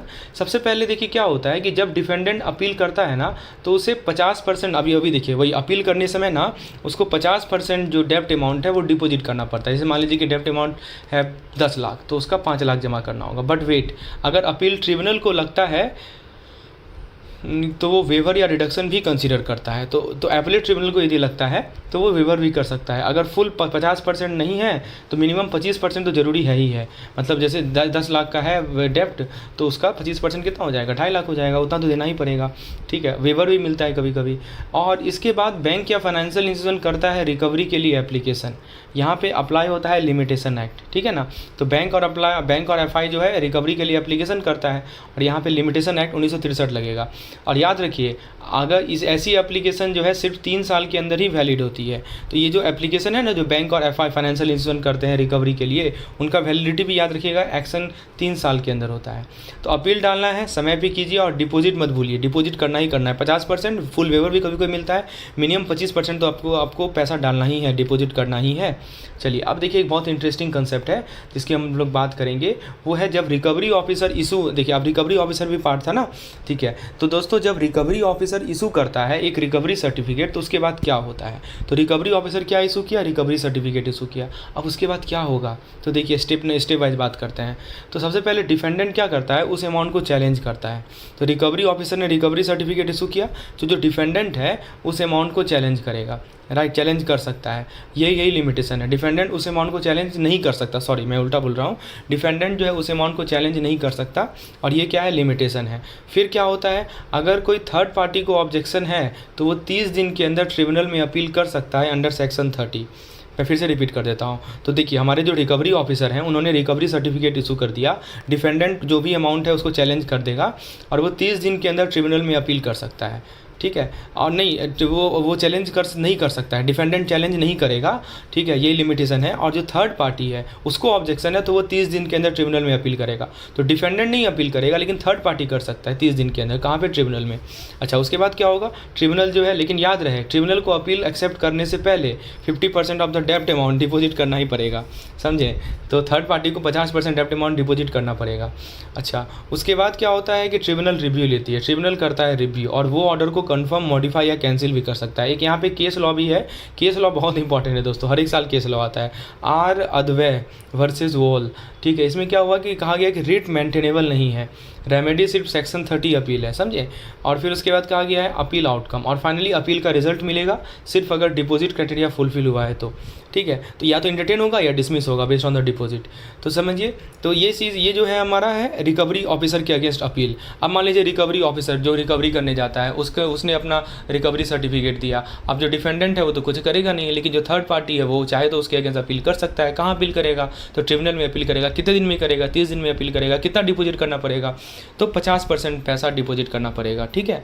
और ट्रिब्यूनल का रिव्यू आएगा, ठीक है। और फिर जो है एक केस लॉ भी है जिसमें कहा गया कि writ not maintainable, section 30 appeal is remedy. अब देखिए उसके बाद क्या है दोस्तों कि क्या होता है जब रिकवरी ऑफिसर इशू करता है, ये तो हमने वही बात की। उसके बाद दोस्तों डेप्ट रिकवरी प्रोसेस, अच्छा ट्रांसफ़र ऑफ पेंडिंग केस भी है पहले। तो ट्रांसफ़र ऑफ पेंडिंग केस में क्या होता है दोस्तों, ज़रा देखिए, जो पेंडिंग केस डीआरटी में भेजा जाता है, तो एक होता है हमारा प्री डीआरटी सूट, ठीक है। तो प्री डीआरटी सूट क्या होता है वो समझिए थोड़ा, कि प्री डीआरटी सूट में क्या होता है कि जो भी डीआरटी के जुरिडिक्शन में केसेस हैं बिफोर इट इस्टेब्लिशमेंट, ठीक है, अब वो जो है ना तुरंत के तुरंत डीआरटी में ट्रांसफ़र कर जाते हैं इस्टेब्लिशमेंट। मान लीजिए कि डीआरटी के इस्टेब्लिशमेंट से पहले जितने भी केस थे वो सब के सब ट्रांसफ़र हो गए डीआरटी में। अच्छा पेंडिंग अपील के लिए ये एप्लीकेबल नहीं था, और जो मल्टी स्टेट कोऑपरेटिव बैंक के रिकवरी थे उसके लिए भी एप्लीकेबल नहीं था। फिर कोर्ट जो है केस रिकॉर्ड को ट्रिब्यूनल को भेज देता है, ठीक है। डीआरटी जो है कंटिन्यू करता है केस को। और एक एग्जांपल दिया हुआ है पीएनबी वर्सेस छग्गू राम, तो execution proceeding transfer to DRT after act in force, तो ये ध्यान रखना है। अब देखिए डेप्ट रिकवरी प्रोसेस कैसे होता है डीआरटी में, उसका प्रोसेस समझ लीजिए, बहुत इंपॉर्टेंट है। तो डेप्ट रिकवरी प्रोसेस की यदि हम बात करें तो दोस्तों डीआरटी यानी डेप्ट रिकवरी ट्रिब्यूनल, राइट, इसका पूरा प्रोसेस कैसे चलता है स्टेप बाय स्टेप समझिए। पहला स्टेप ये होता है कि बैंक या फाइनेंशियल इंस्टीट्यूशन फाइल करता है application under section number 19 sub section 1, यहाँ लिखा है ना, बैंक और financial institution section 19 sub section 1 के अंदर फाइल करता है डेप्ट रिकवरी के लिए। इंपॉर्टेंट है कि सब सपोर्टिंग डॉक्यूमेंट और प्रोसीड्यूर सही हो, है ना, सारा डॉक्यूमेंट सारा सब कुछ सही हो। उसके बाद स्टेप नंबर 2 आता है कि जो जुरिडिक्शन है वो डिसाइड होती है। यहाँ पे देखिए कैसे पता करेंगे जुरिडिक्शन क्या है, तो जहाँ बोरोवर का अकाउंट हो, पहला पॉइंट दिखा है ना कि ब्रांच और बैंक और बैंक ब्रांच अकाउंट वहाँ हो सकता है, या जहाँ पे एसेट या बिजनेस लोकेशन हो, मतलब जिस एसेट की यहाँ पे जो ऑब्जेक्शनेबल एसेट है वो जहाँ पे हो सकता है, तो वहीं पे डीआरटी हैंडल करेगा केस, समझे। तो लिखा है branch account maintain, defendant reside या कैरी बिजनेस वर्क, ठीक है, या काउज ऑफ एक्शन एराइज, यदि यही 3 जगह पे ये डीआरटी जो है काम हैंडल करेगा केस, ठीक है। अब देखिए अगर कोई और बैंक या फाइनेंशियल इंस्टीट्यूशन भी सेम बॉरोवर से क्लेम रखता है तो वो भी इस केस में ज्वाइन कर सकता है, समझे। तो मान लीजिए कि कोई और बैंक है वो भी जो है इससे एग्रीव्ड है तो वो ज्वाइन कर सकता है, वही कर रहा है यहाँ पे, ठीक है। और फिर ना जुरिसडिक्शन डिसाइड होती है, मैंने आपको बता दिया। फिर अगर एप्लीकेंट अपनी एप्लीकेशन विड्रॉ करना चाहे, जिसने अप्लाई किया है वो चाहे बोलता है कि नहीं चलो हम अपना विड्रॉ कर लेते हैं, ठीक है, तो डीआरटी की परमिशन लेनी पड़ती है। और अगर 30 दिन में नहीं हुआ तो केस डिसमिस हो जाता है, समझे। तो आप डीआरटी की परमिशन से चाहे तो अपना एप्लीकेशन विड्रॉ भी कर सकते हैं। तो ये चीज़ ध्यान रखना है। डीआरटी को डिस्पोज कर देना है 30 डेज़ में। और दोस्तों डीआरटी जो है ना फिर क्या करता है कि समन इशू करता है। अच्छा, उससे पहले एप्लीकेशन फाइलिंग देख लीजिए। एप्लीकेशन फाइल के लिए फॉर्म, डॉक्यूमेंट, फीस, ठीक है ना, ये सब चीज़ लगेंगे, याद रखिए कंप्लीट फाइलिंग मस्ट है। और फिर क्या होता है, डीआरटी जो है डिफेंडेंट को समन इशू करता है, ठीक है। उसे 30 दिन में या तो पेमेंट करना होता है या रिप्लाई देना होगा, वरना उसकी प्रॉपर्टी पे रिस्ट्रिक्शन लग सकता है, जिसको बोलते हैं सो कॉज नोटिस 30 दिन में, समझे। तो एप्लीकेशन फाइलिंग होगा, ठीक है। अच्छा, ये एक और चीज़ देखिए क्या लिखा है, no fee if transferred civil suit under section 31 sub section 1। यदि आपने पहले से कोर्ट फी पे रखा है तो फिर कोई फ़ी नहीं पे करना होगा। और डिफेंडेंट को समन भेजेगा डीआरटी, उसको 30 दिन में या तो पेमेंट करना होगा या रिप्लाई देना होगा, वरना उसकी प्रॉपर्टी पे रिस्ट्रिक्शन लग सकता है। फिर क्या होगा, एसेट रिस्ट्रेंट। अच्छा, एक और चीज़ समझिए, no transfer of asset allowed जब तक डीआरटी परमिट नहीं करे। और यह रिस्ट्रिक्शन ऑटोमेटिक होती है, वन जैसे समन इशू हो जाता है ना, तो कोई भी ट्रांसफ़र, कोई भी सिक्योर्ड या डिस्क्लोज एसेट का ट्रांसफ़र अलाउड नहीं है जब तक डीआरटी परमिशन ना दे। कुछ ऑर्डिनरी केसेस में होता है, लेकिन जब तक डीआरटी ये ना दे, परमिशन नहीं दे, तब तक कोई भी ट्रांसफ़र नहीं हो सकता। Bank of I get notice before approval, ठीक है। फिर सेल्फ प्रोसीड होता है। उसके बाद क्या आता है, डिफेंडेंट का रिप्लाई आता है। डिफेंडेंट को अपना रिप्लाई 30 दिन के अंदर फाइल करना है। ट्रिब्यूनल स्पेशल केस में एक्सटेंशन दे सकता है, ठीक है ना। और फिर उसमें देखिए दोस्तों कुछ केसेस दी गई हैं, जैसे कि set of claim, counter claim, जिसमें आपको ओरिजिनल कॉपीज़ को अटैच करना पड़ेगा। और डिले जो है कुछ कुछ एक्सेप्शनल केस में ही अलाउड है, राइट। तो फ्रेंड्स यही है हमारा डीआरटी से रिलेटेड इंपॉर्टेंट पॉइंट्स, जो आपको मैंने बताया, प्रोसेस समझा दिया। क्या क्या प्रोसेस है एक बार रिकॉल कर लीजिए। सबसे पहले ट्रिब्यूनल को अप्लाई किया जाएगा, बैंक या एफआई ट्रिब्यूनल में अप्लाई करती है, ठीक है। और फिर जो है जुरिडिक्शन डिसाइड किया जाता है कि आखिर डीआरटी कहाँ पे केस हैंडल करेगा। फिर अगर कोई बैंक या एफआई और जुड़ना चाहता है तो वो भी जुड़ सकता है।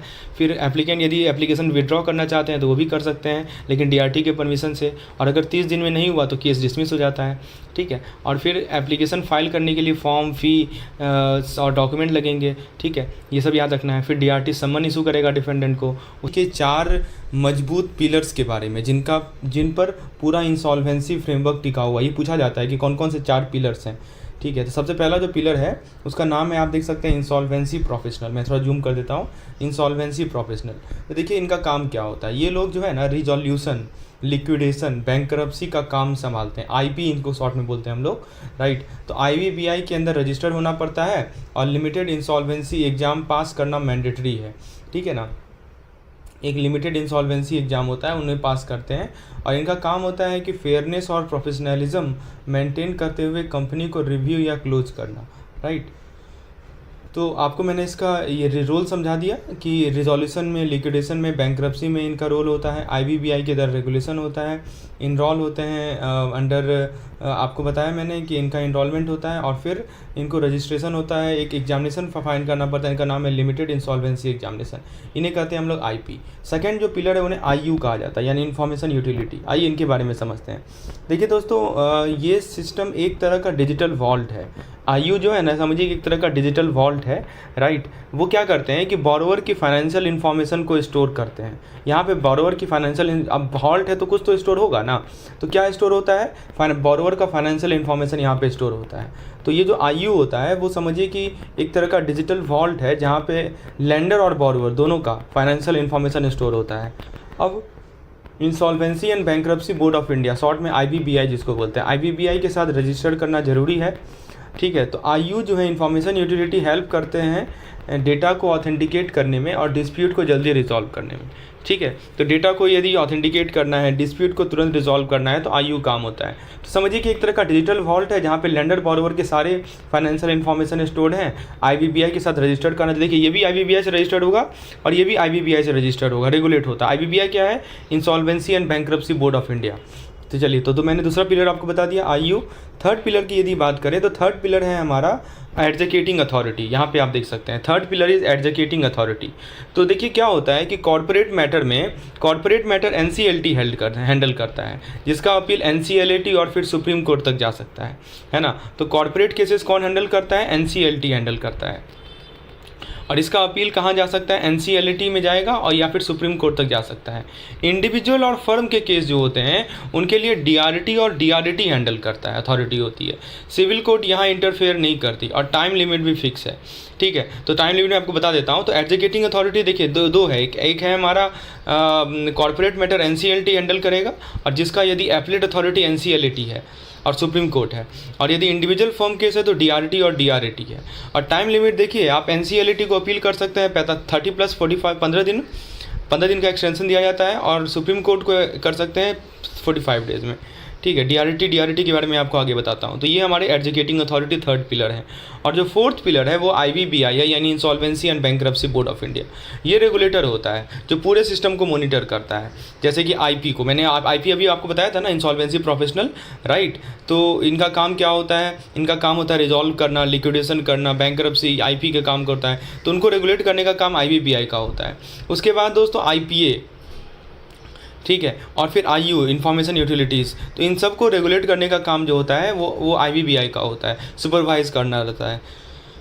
तो इनका फोकस ये रहता है कि डिफ़ॉल्ट जो है, डिफ़ॉल्ट बेस्ड एक्शन और टाइम बाउंड रिजोल्यूशन पे, राइट। तो इनका जो फ्रेमवर्क है regulator plus IP plus IU plus NCLT/ DRT, ठीक है। तो ये चीज़ ध्यान रखना है। तो दोस्तों ये जो 4 पिलर हैं ये मिल के बनते हैं एक पावरफुल और स्ट्रीमलाइन सिस्टम, ताकि फाइनेंशियल डिस्ट्रेस को हम टैकल कर सकें। कौन कौन से 4 पिलर मैंने बताया, IP, IU, एग्जीक्यूटिंग अथॉरिटी और IBBI। आप तो हमेशा आप याद रख लीजिएगा इसको। देखिए यही तो माइंड में आपका फ़ायदा होता है।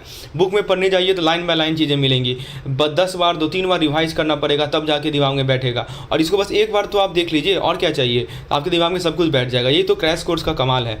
चलिए तो CIRP की अब बात कर लेते हैं। तो CIRP की अब हम लोग बात करेंगे दोस्तों। अब मान लीजिए किसी कंपनी पे कर्जा चढ़ गया है और वह रिपे नहीं कर पा रहा है, तो होती है उसकी CIRP। CIRP का फुल फॉर्म होता है कॉर्पोरेट इंसॉल्वेंसी रिजोल्यूशन प्रोसेस की शुरुआत होती है, राइट। तो कर्जा चढ़ गया है और वो रिपे कर नहीं पा रहा है, तो फिर CIRP की शुरुआत होगी। सबसे पहले क्या होता है कि डिफ़ॉल्ट बाय कॉर्पोरेट डेटर। तो पहला पॉइंट देख रहे हैं ना आप, मतलब क्या हुआ कि कंपनी ने पैसा टाइम पे नहीं चुकाया। उसके बाद क्या होता है, initiation by financial creditor.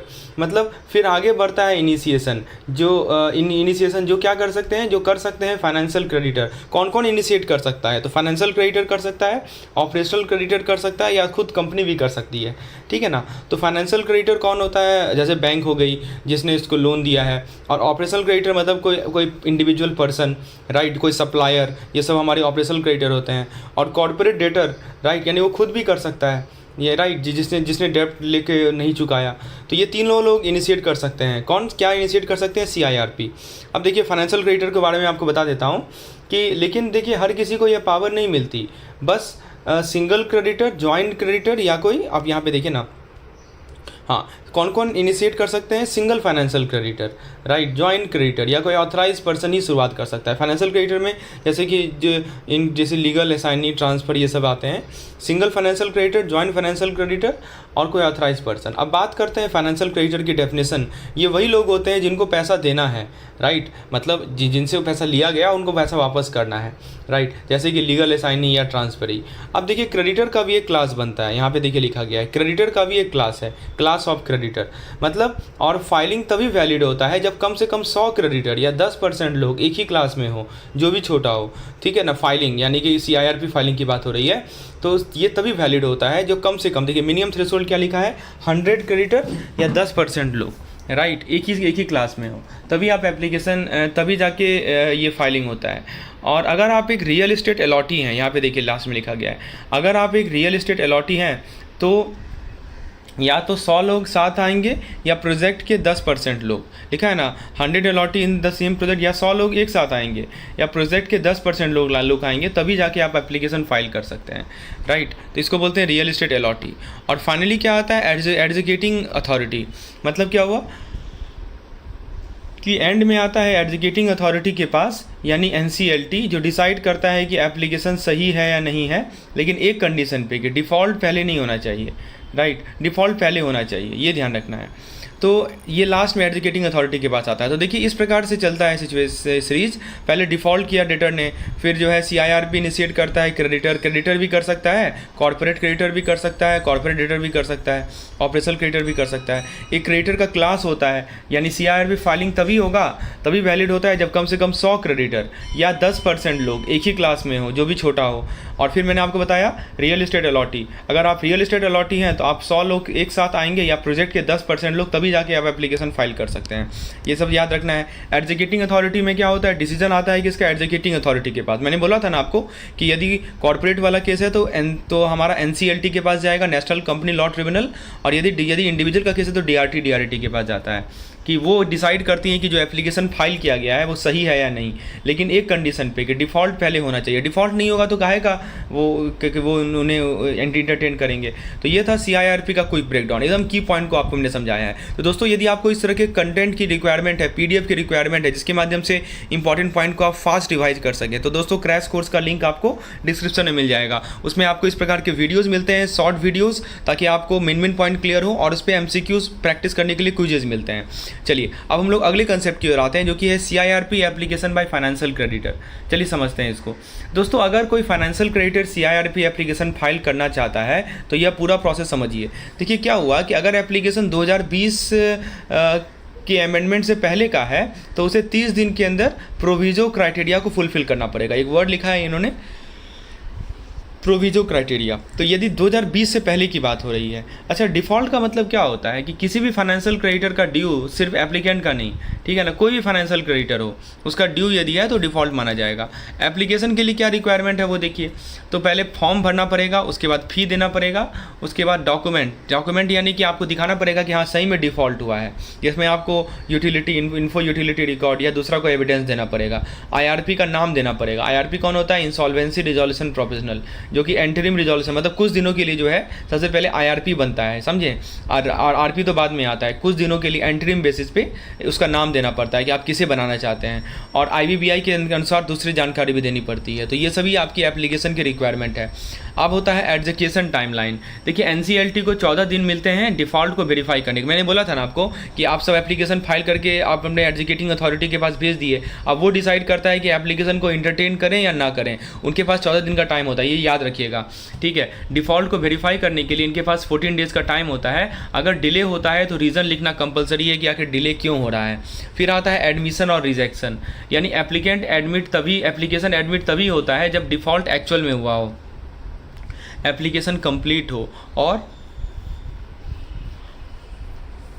IRP, आपने IRP का नाम दिया था ना, तो IRP यानी इंटरिम इंसॉल्वेंसी रिजोल्यूशन प्रोफेशनल, तो उसके अगेंस्ट कोई केस ना हो, कोई डिसिप्लिनरी एक्शन ना हो, तभी जाके एप्लीकेशन एडमिट होगा। सही में डिफ़ॉल्ट हुआ है, एप्लीकेशन आपने सही भरा है, और जो IRP का नाम आपने दिया है उसके खिलाफ कोई डिसिप्लिनरी एक्शन ना हो, तभी जाके वो उसको एडमिट करेगा, अदरवाइज रिजेक्ट कर देगा। कौन, हमारा एग्जीक्यूटिंग अथॉरिटी। अब एक होता है रेक्टिफिकेशन विंडो। अगर मान लीजिए कुछ मिसिंग है, कुछ गलत है, तो NCLT नोटिस देता है और एप्लीकेंट के पास 7 दिन का समय होता है। वैसे नहीं कि सीधा रिजेक्ट कर दिया तो हो गया खत्म, नहीं, आपको 7 दिन का फिर से समय मिलेगा कि आप जो त्रुटि आपने की है, जो गलती आपने की है, उसको सही कीजिए रेक्टिफाई करने के लिए। तो दोस्तों ये था एक क्लियर और complete breakdown, right, CIRP process by financial creditor. Exam के लिए बहुत इंपॉर्टेंट है और रियल वर्ल्ड में भी ज़्यादा रिलेवेंट है। अब आइए हम लोग CIRP टाइमलाइन और विड्रॉल प्रोसेस के बारे में बात करते हैं। सबसे पहले मैं आपको CIRP टाइमलाइन पे ले चलता हूँ। देखिए दोस्तों, जब भी किसी कंपनी पे कर्जा ज़्यादा हो जाए और रिजोल्यूशन का प्रोसेस शुरू होता है तो उसे कहते हैं CIRP एडमिशन। यहाँ पे देखिए पहला वर्ड क्या लिखा है, CIRP एडमिशन। मतलब क्या हुआ कि जैसे मान लीजिए किसी कंपनी पे बहुत ज़्यादा कर्जा है, राइट, और रिजोल्यूशन का प्रोसेस स्टार्ट हो गया है, तो उसको हम लोग बोलते हैं CIRP एडमिशन, यानी कॉर्पोरेट इंसॉल्वेंसी रिजोल्यूशन प्रोसेस का फर्स्ट स्टेप। अच्छा, इसकी ड्यूरेशन कितनी होती है, 180 दिन की, लिखा है ना 180 डे ड्यूरेशन, ये याद रखिएगा। लेकिन ज़रूरत पड़े तो एक्सटेंशन भी पॉसिबल है, ठीक है, तो एक्सटेंशन रिक्वेस्ट दिया जा सकता है। तो जो रिजोल्यूशन प्रोफेशनल होता है ना, पहले मैंने आपको क्या बोला था, IRP अपॉइंट होता है, उसके बाद कुछ दिनों के लिए इंटरिम रिजोल्यूशन प्रोफेशनल होता है, उसके बाद RP अपॉइंट होता है। तो RP चाहे तो इसको बढ़ा भी सकता है, एक्सटेंशन कर ले, तो 180 दिन का समय होता है, याद रखिएगा, इनिशियल ड्यूरेशन होती है। और IRP चाहे तो इसको थोड़ा सा बढ़ा सकता है। इसके लिए कंडीशन क्या है दोस्तों, एक्सटेंशन कैसे मिलेगा, तो रिजोल्यूशन प्रोफेशनल को NCLT से रिक्वेस्ट करनी पड़ती है, ठीक है ना। तो जो एग्जीक्यूटिंग अथॉरिटी है उसको उससे रिक्वेस्ट करेगा। कौन रिक्वेस्ट करेगा, तो आरपी रिक्वेस्ट करेगा, यानी आरपी जाएगा एनसीएलटी के पास, बोलेगा सर ये 180 दिन में नहीं होने वाला है तो आप प्लीज़ इसे एक्सटेंड कीजिए, ठीक है। और इसमें एक और कंडीशन है कि विद 66% सीओसी अप्रूवल। अब ये सीओसी कौन है, तो ये होता है हमारा कमिटी ऑफ क्रेडिटर, ठीक है ना। तो क्रेडिटर का एक कमिटी होता है जिन्हें अप्रूव करना पड़ेगा, तभी जाके ये होगा, ठीक है। जैसे मैंने आपको क्रेडिटर में क्या होता है, फाइनेंशियल क्रेडिटर, ऑपरेशनल क्रेडिटर, उनमें से 66% लोग यदि अप्रूवल देंगे कि हाँ सही में ज़रूरत पड़ रहा है इसको बढ़ाने का, 180 दिन में तो होने वाला है नहीं है, तब जाके जो है इसको अप्रूवल मिलेगा, राइट। और लेकिन लिमिट भी है, एक लिमिट क्या है दोस्तों, लिमिट ध्यान रखिएगा, ये है कि एक्सटेंशन मैक्सिमम 90 दिन तक ही मिल सकता है, मतलब 180 दिन तो पहले आपको मिला था और 90 दिन जोड़ लीजिए तो 270 दिन हो जाएगा, 270 डे। और याद रखें टोटल ड्यूरेशन जो है वो 330 दिन 330 डेज से ज़्यादा नहीं हो सकता है, या सीआईआरपी का जो आउटर लिमिट है उससे ज़्यादा नहीं हो सकता है, ये याद रखिएगा। टोटल मैक्सिमम पूछा जा सकता है कि बताओ सीआईआरपी का मैक्सिमम लिमिट, टाइम लिमिट क्या है, तो आप बोलिएगा 330 दिन, उससे ज़्यादा नहीं हो सकता है। और अगर किसी वजह से सीआईआरपी आपको विड्रॉ करना पड़े, राइट, तो एक विड्रॉल एप्लीकेशन दे सकते हैं। तो देखिए आप विड्रॉ, मान लीजिए आपका मन किया कि चलो छोड़ देते हैं, कोई बात नहीं, जो एप्लीकेशन दिया उसको हम वापस ले रहे हैं, तो आपको क्या करना पड़ेगा, विड्रॉल एप्लीकेशन देना पड़ेगा। और विड्रॉल में क्या चाहिए आपको 90%, उसके लिए भी आपको 90% सीओसी का अप्रूवल चाहिए। तो देखिए दोस्तों एक बार रिकॉल कर लें, देखिए सबसे बेस्ट तरीका है पढ़ने का, एकदम लाइन बाय लाइन चीज़ें सामने आ रही हैं आपके। सबसे पहले सीआईआरपी को एडमिशन स्टार्ट हुआ, 180 दिन का समय मिलता है, शुरू में एक्सटेंशन चाहे तो ले सकते हैं, लेकिन एक्सटेंशन के लिए आपको 66% कमिटी ऑफ क्रेडिटर का अप्रूवल चाहिए होगा, ठीक है। एक्सटेंशन जो है मैक्सिमम 90 दिन का मिलेगा, और जो टोटल सीआईआरपी का ड्यूरेशन होगा वो 330 दिन से ज़्यादा नहीं हो सकता है। विड्रॉल चाहे तो आप कर सकते हैं, लेकिन उसके लिए 90% सीओसी का अप्रूवल चाहिए, बस इतना तो ध्यान रखना है। और क्या चाहिए दोस्तों, यदि आप इस चीज़ों को अच्छे से समझ रहे हैं, और मैंने हर एक यूनिट का इस तरह का कंटेंट बनाया है, तो फ्रेंड्स ऑब्वियसली आपको अच्छा मार्क्स आने वाला है एग्जामिनेशन में, ये आप बस रिवाइज करते रहिए चीज़ों को। चलिए आगे बढ़ें हम लोग। अब हम लोग बात करेंगे अपॉइंटमेंट ऑफ रिजोल्यूशन। अब देखिए आरपी कैसे अपॉइंट होता है, अभी तक आरपी वर्ड आप बार बार आ रहा है, आखिर ये अपॉइंटमेंट कैसे होता है। तो दोस्तों अब बात करते हैं कि जो रिजोल्यूशन प्रोफेशनल होता है, यानी कि जो आरपी होता है, उसके अपॉइंटमेंट प्रोसेस की, जिसका रोल सीआईआरपी में सबसे ज़्यादा क्रूशियल होता है। देखिए सबसे पहले मैं समझाता हूँ कैसे होता है। स्टेप नंबर 1 है कि सीओसी का, कमिटी ऑफ क्रेडिटर का कॉन्स्टिट्यूशन होता है, मतलब सबसे पहले सीओसी बनाई जाती है, जहाँ पे क्रेडिटर मिलकर डिसाइड करते हैं अगला स्टेप। अब देखिए पहला सीओसी का मीटिंग होगा कितने दिनों में, 7 दिन के अंदर, ठीक है ना। तो जिस दिन सीओसी का कॉन्स्टिट्यूशन हुआ उसके 7 दिन के अंदर एक मीटिंग होता है, जहाँ पे आईआरपी को कंफर्म या रिप्लेस करने का, देखिए अभी मैंने आपको बताया था ना कि जब लोग एप्लीकेशन फाइल करते हैं तो एक एक आईआरपी का नाम देना होता है, तो आईआरपी तो तुरंत बन जाता है, यानी एंट्रीम होता है, वो कुछ दिनों के लिए होता है। तो जो पहला सीओसी मीटिंग होता है ना, उसके अंदर आईआरपी को कंफर्म या रिप्लेस करना, या तो चाहिए तो आप आईआरपी को ही आरपी बना दीजिए, या नहीं तो आप उसको रिप्लेस कर दीजिए, ये डिसीजन लिया जाता है पहला सीओसी मीटिंग में। यानी जिसको आपने एंट्रीम रिजोल्यूशन प्रोफेशनल बनाया है उसको चाहे तो आप हटा दीजिए, या तो उसी को आप आरपी बना दीजिए, ये डिसाइड किया जाता है क्या उसे हटाना है या उसे ही रखना है पहला सीओसी मीटिंग में। फिर स्टेप नंबर 3 आता है आरपी डिसीजन बाय सीओसी। क्या मतलब हुआ सुनिए, सीओसी वोट करता है, सीओसी यानी कमिटी ऑफ क्रेडिटर वोट करेंगे, और 66% फिर से यहाँ पे अभी देखिए, एक 66% अभी मैंने आपको बताया था, जहाँ पे आपको एक्सटेंशन चाहिए होता है तो 66% वोट की रिक्वायरमेंट होती है, एक दूसरा 66% यहाँ पे है। ये क्या बोल रहा है कि सीओसी वोट करता है और 66% मेजोरिटी से। और 2 ऑप्शन है आपके पास, ऑप्शन नंबर ए है कंफर्म कर दीजिए आईआरपी को, कि आईआरपी को ही आप आरपी बना दीजिए, और ऑप्शन नंबर 2 है कि आईआरपी को रिप्लेस कर दीजिए, मतलब नया आरपी अपॉइंट कीजिए। तो ये 66% वोट के द्वारा डिसाइड होता है। और फिर क्या करेंगे आप, जो भी आरपी आपने डिसाइड किया उसको एनसीएलटी को फॉरवर्ड कर दीजिए, बोलिए एनसीएलटी को ये लो मेरे द्वारा आरपी हम इसको अपॉइंट करना चाहते हैं, उसका नाम ले लो। फिर आईबीबीआई आरपी को कंफर्म करेगा, यानी जो मैंने आपको 4th पिलर बताया था ना आईबीबीआई, यानी जो भी आपने आरपी डिसाइड होता है उसका नाम एनसीएलटी आईबीबीआई को फॉरवर्ड करता है। तो आपने एनसीएलटी को दिया और एनसीएलटी ने आईबीबीआई को फॉरवर्ड किया। आईबीबीआई को 10 दिन का समय मिलता है, 10 दिन के अंदर आईबीबीआई जो है वो आरपी को कंफर्म कर देता है। अगर 10 दिन में कंफर्म, मैंने बोला था ना कि आईबीबीआई सुपरवाइजिंग अथॉरिटी होता है इंटायर प्रोसेस का, तो कंफर्मेशन भी वही करेगा कि हाँ ये आरपी चलो चलेगा। तो अगर मान लीजिए 10 दिन में कंफर्मेशन नहीं आता है तो आईआरपी कंटिन्यू रहता है जब तक फाइनल कंफर्मेशन ना हो। तो जो जिसको आपने एंट्रीम बनाया है वही चलता रहता है यदि 10 दिन में कोई कंफर्मेशन नहीं आता है। और मान लीजिए कि जैसे ही आरपी कंफर्म हो जाता है तो वो सीआईआरपी का इंचार्ज बन जाता है, वो पूरे जिम्मेदारी उठाता है, फुल प्रोसेस हैंडल करता है फ्रॉम दिस पॉइंट ऑनवर्ड। तो दोस्तों ये एक्सप्लेन करता है तो ये ये बिल्कुल सिंपल भाषा में मैंने आपको समझा दिया दोस्तों कि कैसे कैसे जो है अपॉइंटमेंट होता है। तो पहले एक बार रिकॉल कर ले, तुरंत जल्दी रिकॉल कर लेते हैं। पहला COC मीटिंग कितने दिन में होगा बताइए? 7 दिन के अंदर होगा। जैसे ही हमारा COC का अपॉइंटमेंट, COC का कॉन्स्टिट्यूशन हुआ, 7 दिन के अंदर जो है COC मीटिंग होगा। उसमें क्या डिसाइड किया जाता है कि IRP को ही रखना है RP के रूप में या उसको हटाना है। 66% वोट की रिक्वायरमेंट होती है। जो भी वोट होगा उसे option A option B decide होगा। फिर उसको NCLT फॉरवर्ड करेगी IBBI को। IBBI को 10 दिन के अंदर कंफर्म कर देगी RP का नाम, और यदि 10 दिन के अंदर नहीं कंफर्म की तो जो IRP है उसी को RP तब तक रहेगा RP जब तक वो कंफर्म ना कर दे, IBBI कंफर्म ना कर दे। और RP फिर अपना ड्यूटी रिज्यूम करेगा जब भी इंचार्ज हो जाता है वो पूरा प्रोसेस का। चलिए अब मैं आपको लिक्विडेशन प्रोसेस को समझा देता हूँ। एकदम इंटरेस्टिंग है दोस्तों, लाइक तो बनता है ना, क्योंकि मैं सिंपल भाषा में आपको समझा रहा हूँ। देखिए अब बात करते हैं एक ऐसे प्रोसेस की जो इंसॉल्वेंसी का आखिरी रास्ता होता है, लिक्विडेशन।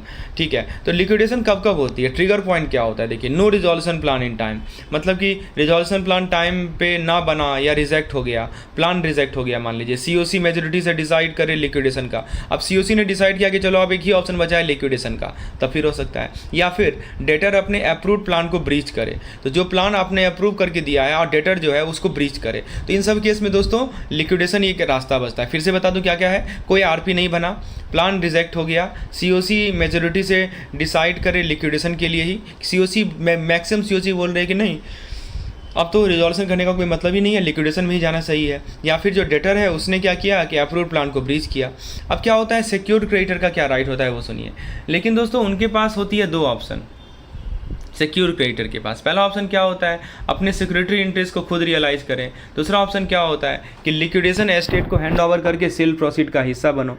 ठीक है ना, तो या तो आप जो है रियलाइज़ कीजिए, सेटल कीजिए अपने सिक्योरिटी इंटरेस्ट को, या नहीं तो आप क्या कीजिए कि लिक्विडेशन एस्टेट को हैंड ओवर करके सेल प्रोसीड का हिस्सा बने। क्योंकि लिक्विडेशन में यही ना होगा कि आप लिक्विडेशन जो एस्टेट होता है उसको हैंड ओवर कीजिएगा और वो फिर सेल करेगा। इसमें कुछ की प्रोविजन दिए हुए हैं, क्या क्या है देखिए। कोई भी सूट, कोई भी प्रोसीडिंग तब तक अलाउ नहीं है जब तक NCLT अप्रूव ना करे। तो NCLT का अप्रूवल आपको लेना पड़ेगा सूट और प्रोसीडिंग के लिए। उसके बाद दूसरी बात है कि रिजोल्यूशन प्रोफेशनल बन जाता है लिक्विडेटर। अगर वो रिप्लेस नहीं हुआ है तो जो RP होता है वही लिक्विडेटर बन जाता है। और लिक्विडेशन एस्टेट में आती है डेटर की सारी एसेट, जितनी भी डेटर की एसेट है सब के सब लिक्विडेशन एस्टेट में आ जाएगी। क्रेडिटर का क्लेम वेरीफाई होगा, एडमिट रिजेक्ट करता है लिक्विडेटर, यानी जो RP होता है वही लिक्विडेटर होता है। जो क्रेडिटर है उनका जो भी क्लेम है उसको रखना या उसको हटाना, ये काम है रिजोल्यूशन प्रोफेशनल का। फिर होता है हमारा रिजेक्शन के केस में क्रेडिटर 14 डेज में अपील कर सकता है। अब बताइए, मान लीजिए कि मैं क्रेडिटर हूँ, मैंने जो है अब कंपनी लिक्विडेशन में जा रहा है, मैंने क्लेम किया कि नहीं मेरा भी जो है पैसा बचा हुआ है इसका, लेकिन RP ने रिजेक्ट कर दिया उसे, यानी लिक्विडेटर ने उसे रिजेक्ट कर दिया, तो 14 डेज में मैं फिर से अपील कर सकता हूँ। अब देखिए रिकवरी का क्या ऑप्शन है। तो देखिए अगर सिक्योरिटी रेलिंकिस कर दी गई, मैंने बोला था ना आपके पास 2 ऑप्शन है। तो एक मान लीजिए कि सिक्योरिटी जो है आपने रेलिंकिस कर दी, मतलब कि आपने लिक्विडेशन एस्टेट को दे दी। ठीक है, तो यदि मान लीजिए सिक्योरिटी रेलिंकिस कर दी गई है तो डिस्ट्रीब्यूशन में पहला नंबर आता है, राइट। तो डिस्ट्रीब्यूशन में फर्स्ट प्रायोरिटी आता है, राइट। और उसके बाद दोस्तों लॉ अप्लाई होगा, सरप्लस जो है लिक्विडेटर के पास जाएगा, जो शॉर्टफॉल है पहले उसको पे किया जाएगा। ठीक है, फिर एसेट डिस्ट्रीब्यूशन की बात कर लें। ठीक है, तो देखिए यदि इन्फोर्स किया है तो पहले लिक्विडेटर रिकवर करेगा, सरप्लस मिलता है, और शॉर्टफॉल है तो अनस्योर्ड क्रेडिटर के साथ ट्रीट किया जाता है। ऐसे डिस्ट्रीब्यूशन में क्या बताया जा रहा है, देखिए यहाँ पे ना वाटरफॉल को फॉलो किया जाता है। एक प्रायोरिटी होता है वाटरफॉल क्या होता है कि स्पेशल राइट वाले क्लेम भी होते हैं कुछ, PF, पेंशन, ग्रेच्युटी, राइट, ये सभी फंड एस्टेट के बाहर रखकर टॉप प्रायोरिटी में आते हैं। ये सब टॉप प्रायोरिटी, इसी को बोलते हैं वाटरफॉल। ठीक है, अब देखिए होता है डिजोल्यूशन, यानी जैसे ही सारे एसेट बेच दी जाती है, लिक्विडेटर अप्लाई करता है NCLT के पास और मिलता है डिजोल्यूशन ऑर्डर। मतलब मान लीजिए कि सारी लिक्विडेशन एसेट आपने बेच दी, किसने बेच दी, लिक्विडेटर ने, तो फिर लिक्विडेटर किसके पास जाएगा, वो जाएगा हमारे NCLT के पास और फिर वहाँ से डिजोल्यूशन लेगा। अब देखिए जो वाटरफॉल आया है ना सेक्शन 53 में, उसको समझ लेते हैं क्या होता है। देखिए दोस्तों सेक्शन 53 वाटरफॉल मैकेनिज्म के थ्रू डेप्ट पेमेंट प्रायोरिटी डिसाइड होती है।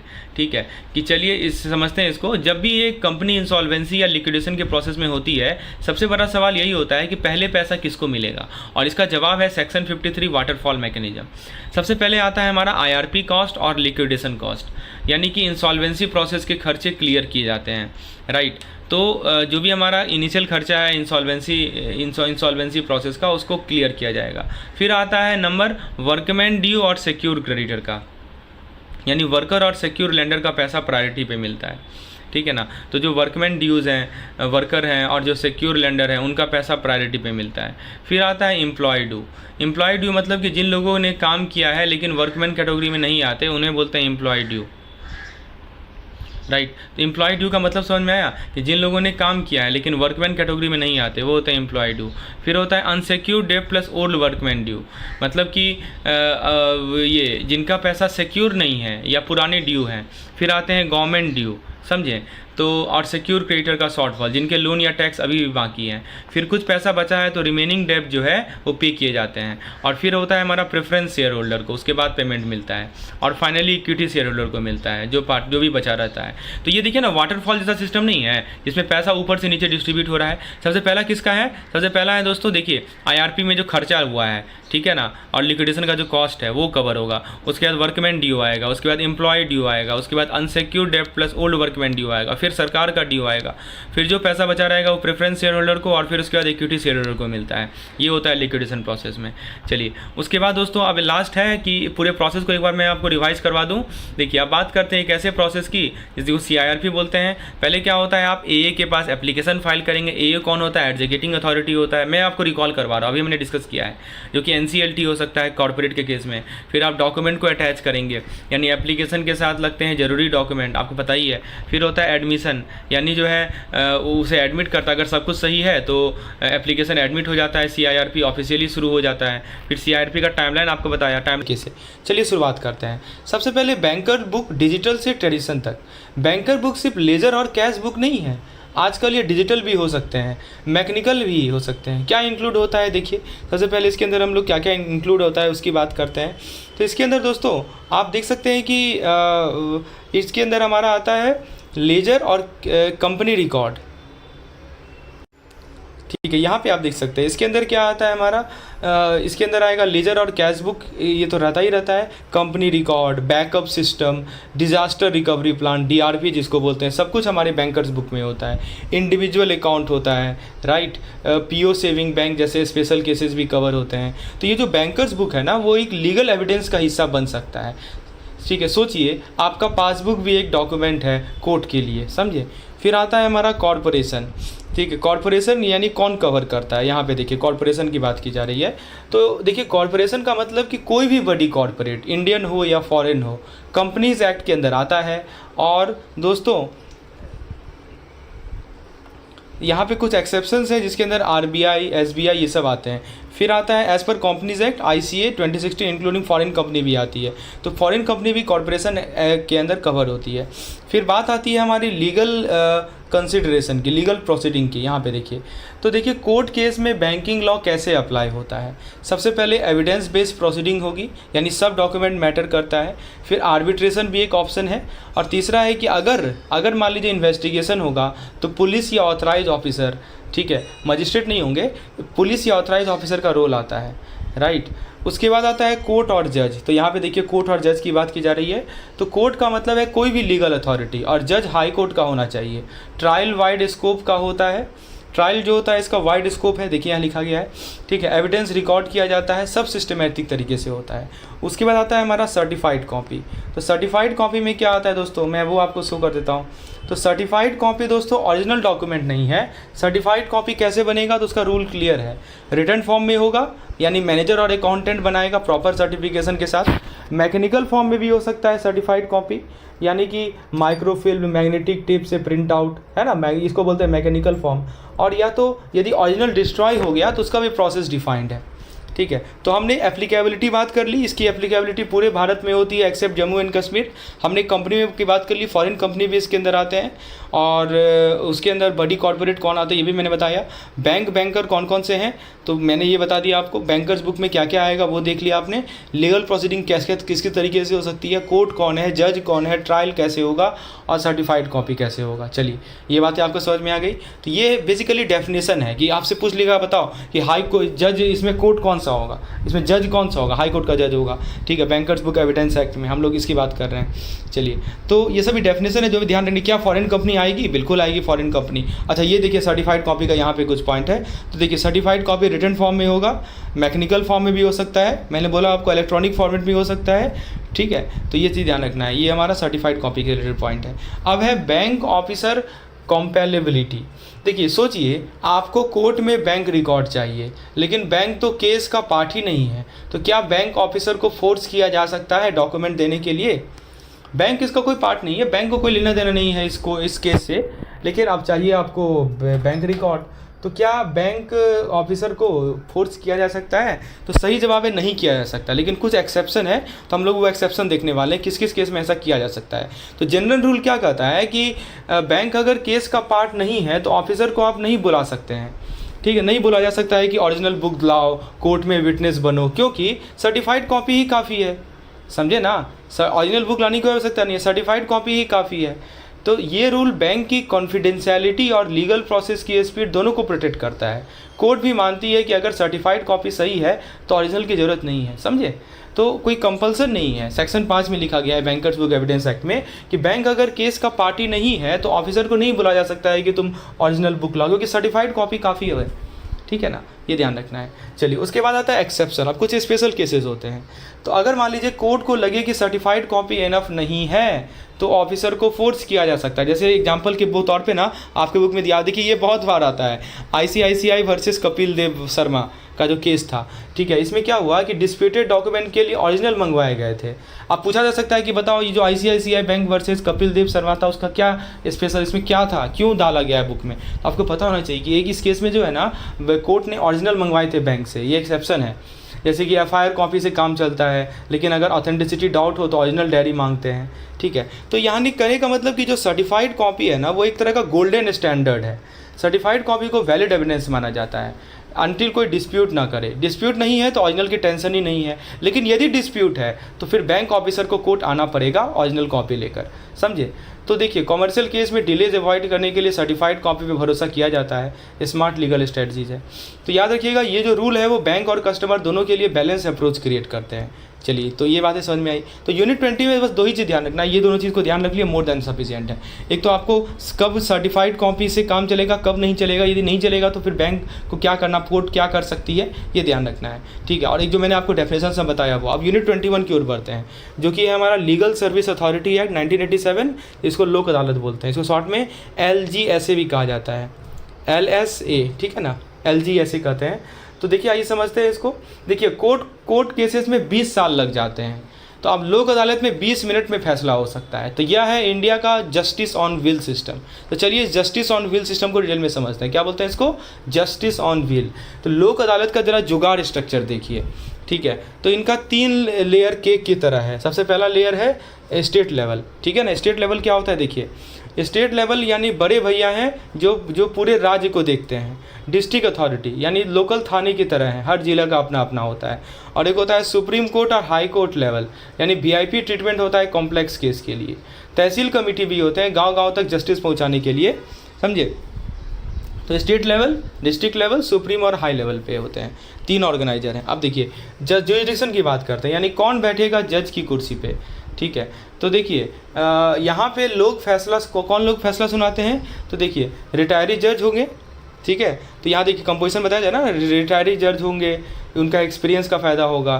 फिर रिटायर्ड जज, उसके बाद हो सकते हैं कि लोकल रिस्पेक्टेड पीपल हो, सरपंच हो या हमारे सोशल वर्कर टाइप हो, ठीक है ना। तो ये मतलब कि आपको गांव चौपाल का फीलिंग आएगा, कोर्ट रूम की फॉर्मेलिटी नहीं है यहाँ पे, ठीक है। तो यही बताया जा रहा है यहाँ पे। उसके बाद दोस्तों कंपोजिशन में मैंने आपको बताया कि यदि SC लोक अदालत है, वहाँ ध्यान दीजिएगा, यदि सुप्रीम कोर्ट का लोक अदालत है तो सेंट्रल गवर्नमेंट प्लस CGI की म्यूचुअल सेटिंग होगी। मैंने बोला ना कि 3 लेवल पे काम करता है। तो यदि सुप्रीम कोर्ट का लोक अदालत है तो जो central government plus CGI chief justice of India इनकी म्यूचुअल सेटिंग होगी। यदि बाकी अदालत है तो स्टेट गवर्नमेंट और हाई कोर्ट चीफ जस्टिस की मर्जी होती है।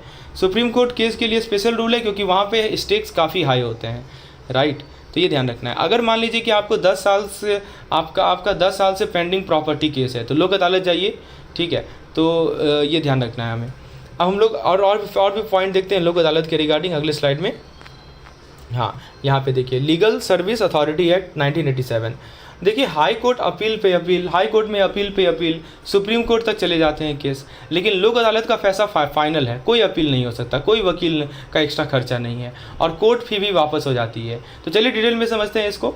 सबसे पहले अवार्ड की बात करते हैं। अवार्ड का मतलब कि सिविल कोर्ट डिग्री की पावर, बट बिना अपील के। लोक अदालत का फैसला सिविल कोर्ट की डिग्री जितना ही स्ट्रॉन्ग है। बाइंडिंग, यानी दोस्तों दोनों पार्टीज़ को मानना ही पड़ेगा जो भी लोक अदालत का फैसला है। फाइनल, कोई अपील नहीं कर सकते, कोई रिवीजन नहीं कर सकते, ख़त्म, मतलब गेम ओवर।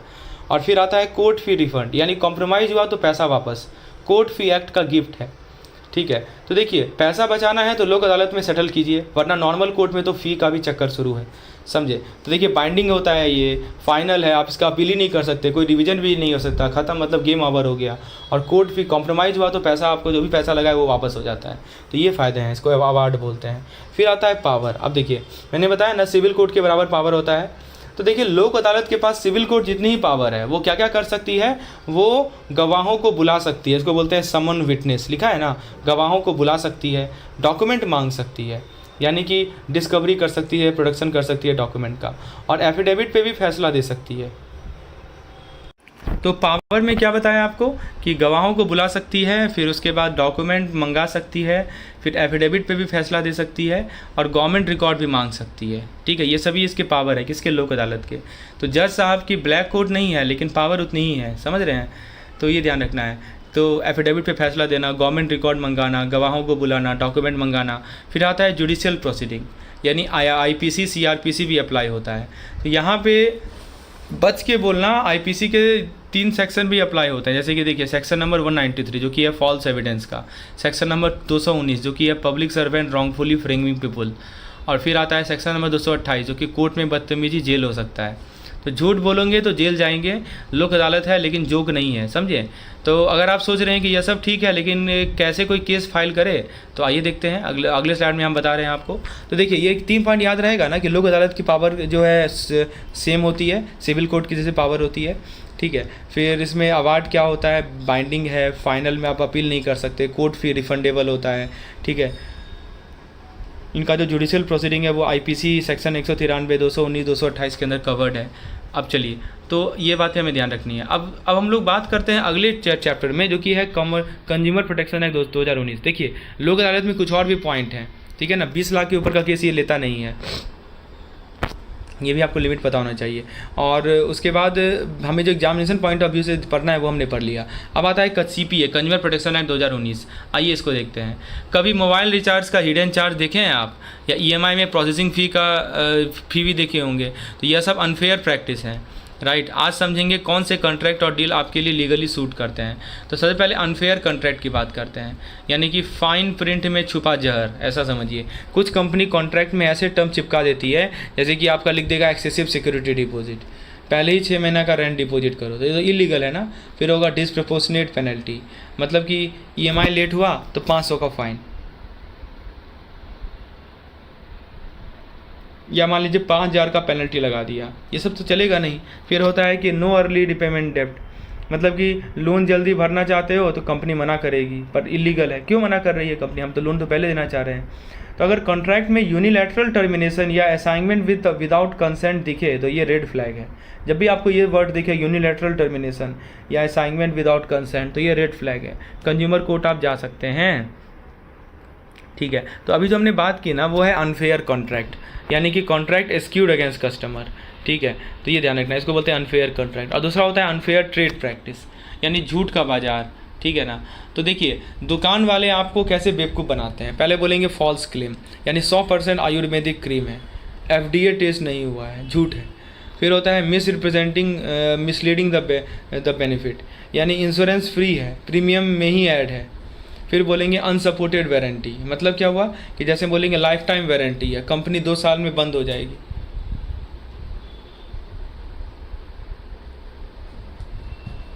बोलेंगे लाइफ टाइम वारंटी है और कंपनी 2 साल में बंद हो गई। तो आपके साथ ऐसा कभी हुआ है? तो ये सब के सब जो होते हैं हमारे अनफेयर ट्रेड प्रैक्टिस होते हैं। False claim, misrepresenting old good, fake sponsorship, misleading benefit, unsupported warranties. तो अनफेयर ट्रेड और अनफेयर कॉन्ट्रैक्ट दोनों में अंतर है, ठीक है, तो अगली स्लाइड में हम तो देखते हैं कुछ और इंपॉर्टेंट पॉइंट्स इस सीपीए के रिगार्डिंग। हाँ, अनफेयर ट्रेड प्रैक्टिस में देखिए कुछ और एग्जांपल यहाँ पे दिया हुआ है। तो देखिए जैसे में लिखा है मिसलीडिंग वारंटी, यानी कि कंपनी बोलती है फ्री रिपेयर फॉर लाइफ, लेकिन सर्विस सेंटर पे जाओगे तो कहता है सर ये पार्ट कवर नहीं होता। तो अगर वारंटी फुलफिल नहीं होती है तो कंज्यूमर फोरम में केस कर सकते हैं। फिर होता है मिसलीडिंग प्राइस क्लेम। तो ओरिजिनल प्राइस मान लीजिए 10,000 रुपये वाला ड्रामा लगाती है, शोरूम में लगा होता है MRP 15,000 और सेल 5,000, तो कभी 15,000 में बेचा ही नहीं। सच तो बात यह है। तो ये जो फॉल्स बार्गेन एड है, बिना इंटेंशन के डिस्काउंट दिखाना इलीगल है। तो आप डिस्काउंट दिखा रहे तो दीजिए। फिर होता है कंपटीशन को गिराना, लिखा ना डिस्पार्जिंग कंपटीशन, मतलब कि उनका माल ख़राब है वाली बकवास। तो क्या आपने कभी सुना है कि XYZ कंपनी का फ्रीज करंट खाता है? तो अगर प्रूफ नहीं है तो ये डिस्पैरेजिंग कंपटीशन कहलाता है, राइट। तो कोर्ट में केस हो सकता है, ये ध्यान रखना है, डिस्पैरेजिंग कमेंट। फिर होता है फॉल्स बार्गेन ऐड, यानी कि जिसको हम लोग फेस गिफ्ट बोलते हैं।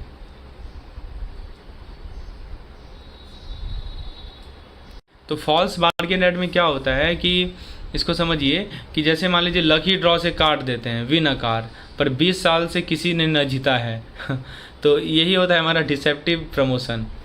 तो ये सब चीज़ जो जितने भी पॉइंट अभी मैंने आपको बताया ना, ठीक है, ये सब के सब क्या है? Unfair trade practice, misleading warranty, misleading price claim, फिर कहता है कि डिस्पैरेजिंग कंपटीशन, फिर कहता है फॉल्स बार्गेन।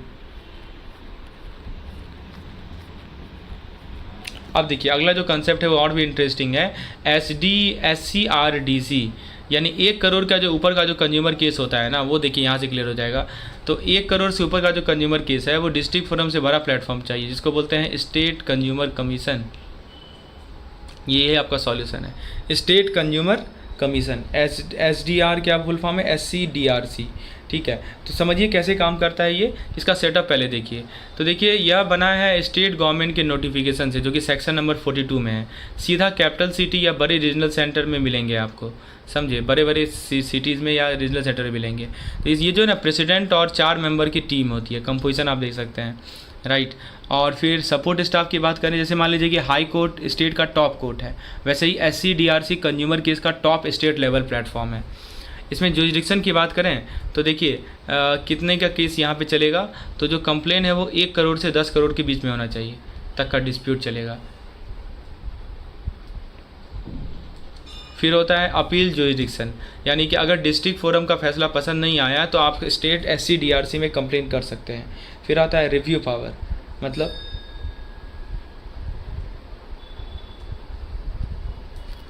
रिव्यू पावर का मतलब है कि डिस्ट्रिक्ट फोरम की गलतियां करेक्ट करने का पावर भी है। तो 10 करोड़ से ज़्यादा का केस है तो नेशनल कमीशन चले जाइए, 1 से 10 करोड़ है तो स्टेट कमीशन चले जाइए। बेंचेस यानी केस को कौन सुनेगा, तो सेंट्रल काउंसिल में जो चेयरमैन होते हैं वो कौन होते हैं वो ज़रा देखिए। तो इनके जो हमारे कंज्यूमर अफेयर होते हैं ना मिनिस्टर, कंज्यूमर अफेयर मिनिस्टर, यानी दिल्ली वाले बड़े साहब जो हैं, ठीक है, वो इसके चेयरमैन होते हैं। और इसके जो मेंबर होते हैं वो कौन होते हैं, तो मेंबर में हमारे ऑफिशियल और एक्सपर्ट दोनों आते हैं, ठीक है ना। तो पहले हम लोग मेंबर की बात कर लेते हैं। तो ऑफिशियल यहाँ देखिए लिखा गया ना, ऑफिशियल और एक्सपर्ट दोनों आते हैं। फिर स्टेट काउंसिल की यदि बात करें तो स्टेट काउंसिल अपना CM लेवल होते हैं, यानी कि स्टेट कंज्यूमर मिनिस्टर होते हैं इसके मेंबर, इसके चेयरमैन। और इसमें क्या होता है कि 10 से कम मेंबर सेंट्रल गवर्नमेंट भी भेजता है, ठीक है, यानी कि दिल्ली की भी नज़र रहती है इस पर, ठीक है। 10 नॉमिनेटेड बाय सेंट्रल गवर्नमेंट। और जो हमारे डिस्ट्रिक्ट काउंसिल होते हैं इसमें डिस्ट्रिक्ट कलेक्टर होते हैं, जो कि स्कूल इंस्पेक्ट करता है वही, राइट। तो लोकल चाचा जी होते हैं डिस्ट्रिक्ट काउंसिल और डिस्ट्रिक्ट कलेक्टर, और इसके मेंबर होते हैं लोकल ऑफिसर और सोशल वर्कर, राइट। तो गांव के वासी लोग। तो ये तो हो गया हमारा मेंबर के बेसिस पे। अब जरा देखिए अगला जो है वो मीटिंग देखिए कब होता है। तो देखिए ये लोग कितनी बार मीटिंग करते हैं। तो सेंट्रल काउंसिल में साल में 1 बार होता है, स्टेट डिस्ट्रिक्ट में 2 बार मिनिमम होता है, दोनों में। तो अगर इमरजेंसी हो तो कोई एक्स्ट्रा भी बैठ सकता है, बैठक भी बुला सकता है। इनका काम क्या है, तो यह लोग कोर्ट नहीं है, राइट, ये एडवाइजरी सुपर हीरो है। मतलब जैसे कंज्यूमर का राइट प्रमोट करना, कंपनीज़ को रूल फॉलो करने को बोलना और गवर्नमेंट को सजेशन देना।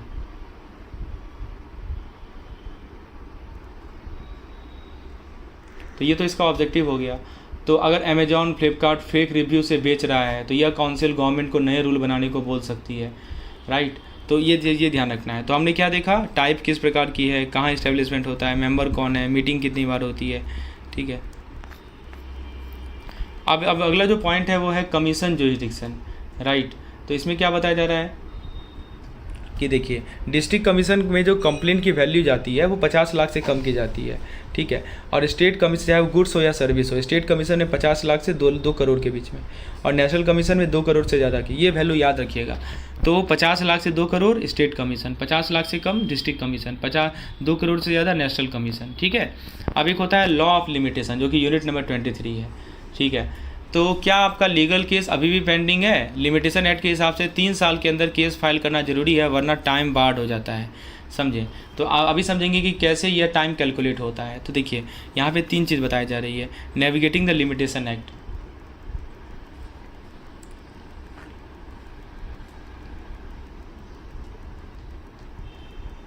तो इसमें देखिए इसमें जो की पॉइंट है वो है हमारा बिफोर एक्सपायरी। तो लायबल पार्टी साइन करेगा, 3 साल का लिमिटेशन होता है डेट ऑफ सिग्नेचर से। तो ये तो हो गया हमारा बिफोर एक्सपायरी। बिफोर एक्सपायरी में क्या है कि fresh 3 year limit from the payment date और 3 year from close of financial year. तो क्या कर रहा है कि bank current account still valid if file within 3 year. इसका मतलब समझिए क्या कर रहा है कि मान लीजिए कि लास्ट ट्रांजेक्शन के 3 साल के अंदर केस करना है, जो लास्ट ट्रांजेक्शन हुआ था उसके 3 साल के अंदर केस करना है। जैसे मान लीजिए कि अगर 15 मार्च 2021 को लास्ट डेबिट हुआ था तो 15 मार्च 2024 तक फाइल करो, कोर्ट भी सपोर्ट करता है। और अगर 16 मार्च 2024 को फाइल किया तो केस रिजेक्ट हो जाएगा, सिंपल सी बात है। फिर बोलता है कि साइन करो, यानी कि साइन लेटर, ठीक है ना। तो यहाँ पे देखिए की पॉइंट लिखा गया है साइन लेटर।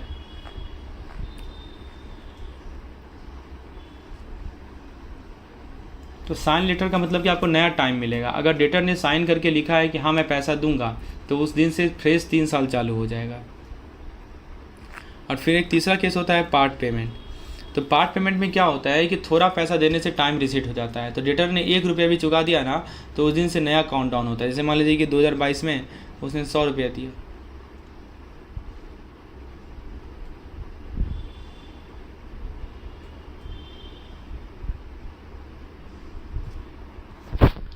तो बेसिकली जैसे मान लीजिए कि डेटर ने 1 भी रुपया चुकाया तो फिर उससे नया काउंट डाउन शुरू होता है। जैसे मान लीजिए कि 2022 में आपने 100 रुपया दिया तो 2025 तक केस कवर हो सकता है।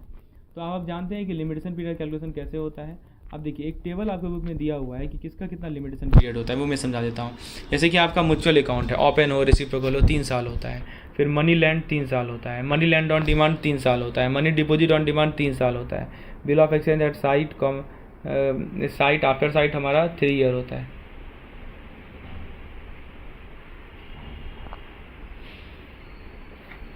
फिर bill of exchange at sight 3 साल होता है, bill note payable after sight demand ये भी 3 साल का होता है, अमाउंट ऑफ रेंट 3 साल, स्पेसिफिक परफॉर्मेंस 3 साल, इनफोर्स मॉर्गेज चार्ज 12 साल, फोरक्लोजर बाय मॉर्गेज जो कंडीशनल सेलिंग केस में होता है 30 साल का होता है, फिर पोजीशन बाय मॉर्गेज 12 साल का होता है। उसके बाद आता है हमारा नो पीरियड प्रोवाइडेड, तो फिर 30 साल माना जाएगा, डिक्री एग्जीक्यूशन 12 साल, फ्रॉड लॉस रिकवरी 3 साल,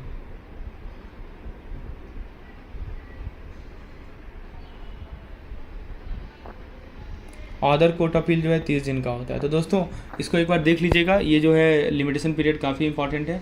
चलिए तो यही 20 से लेकर 23 यूनिट पे इतना ही हमें जानना है, एग्जामिनेशन पॉइंट ऑफ व्यू से काफ़ी इंपॉर्टेंट है। धन्यवाद।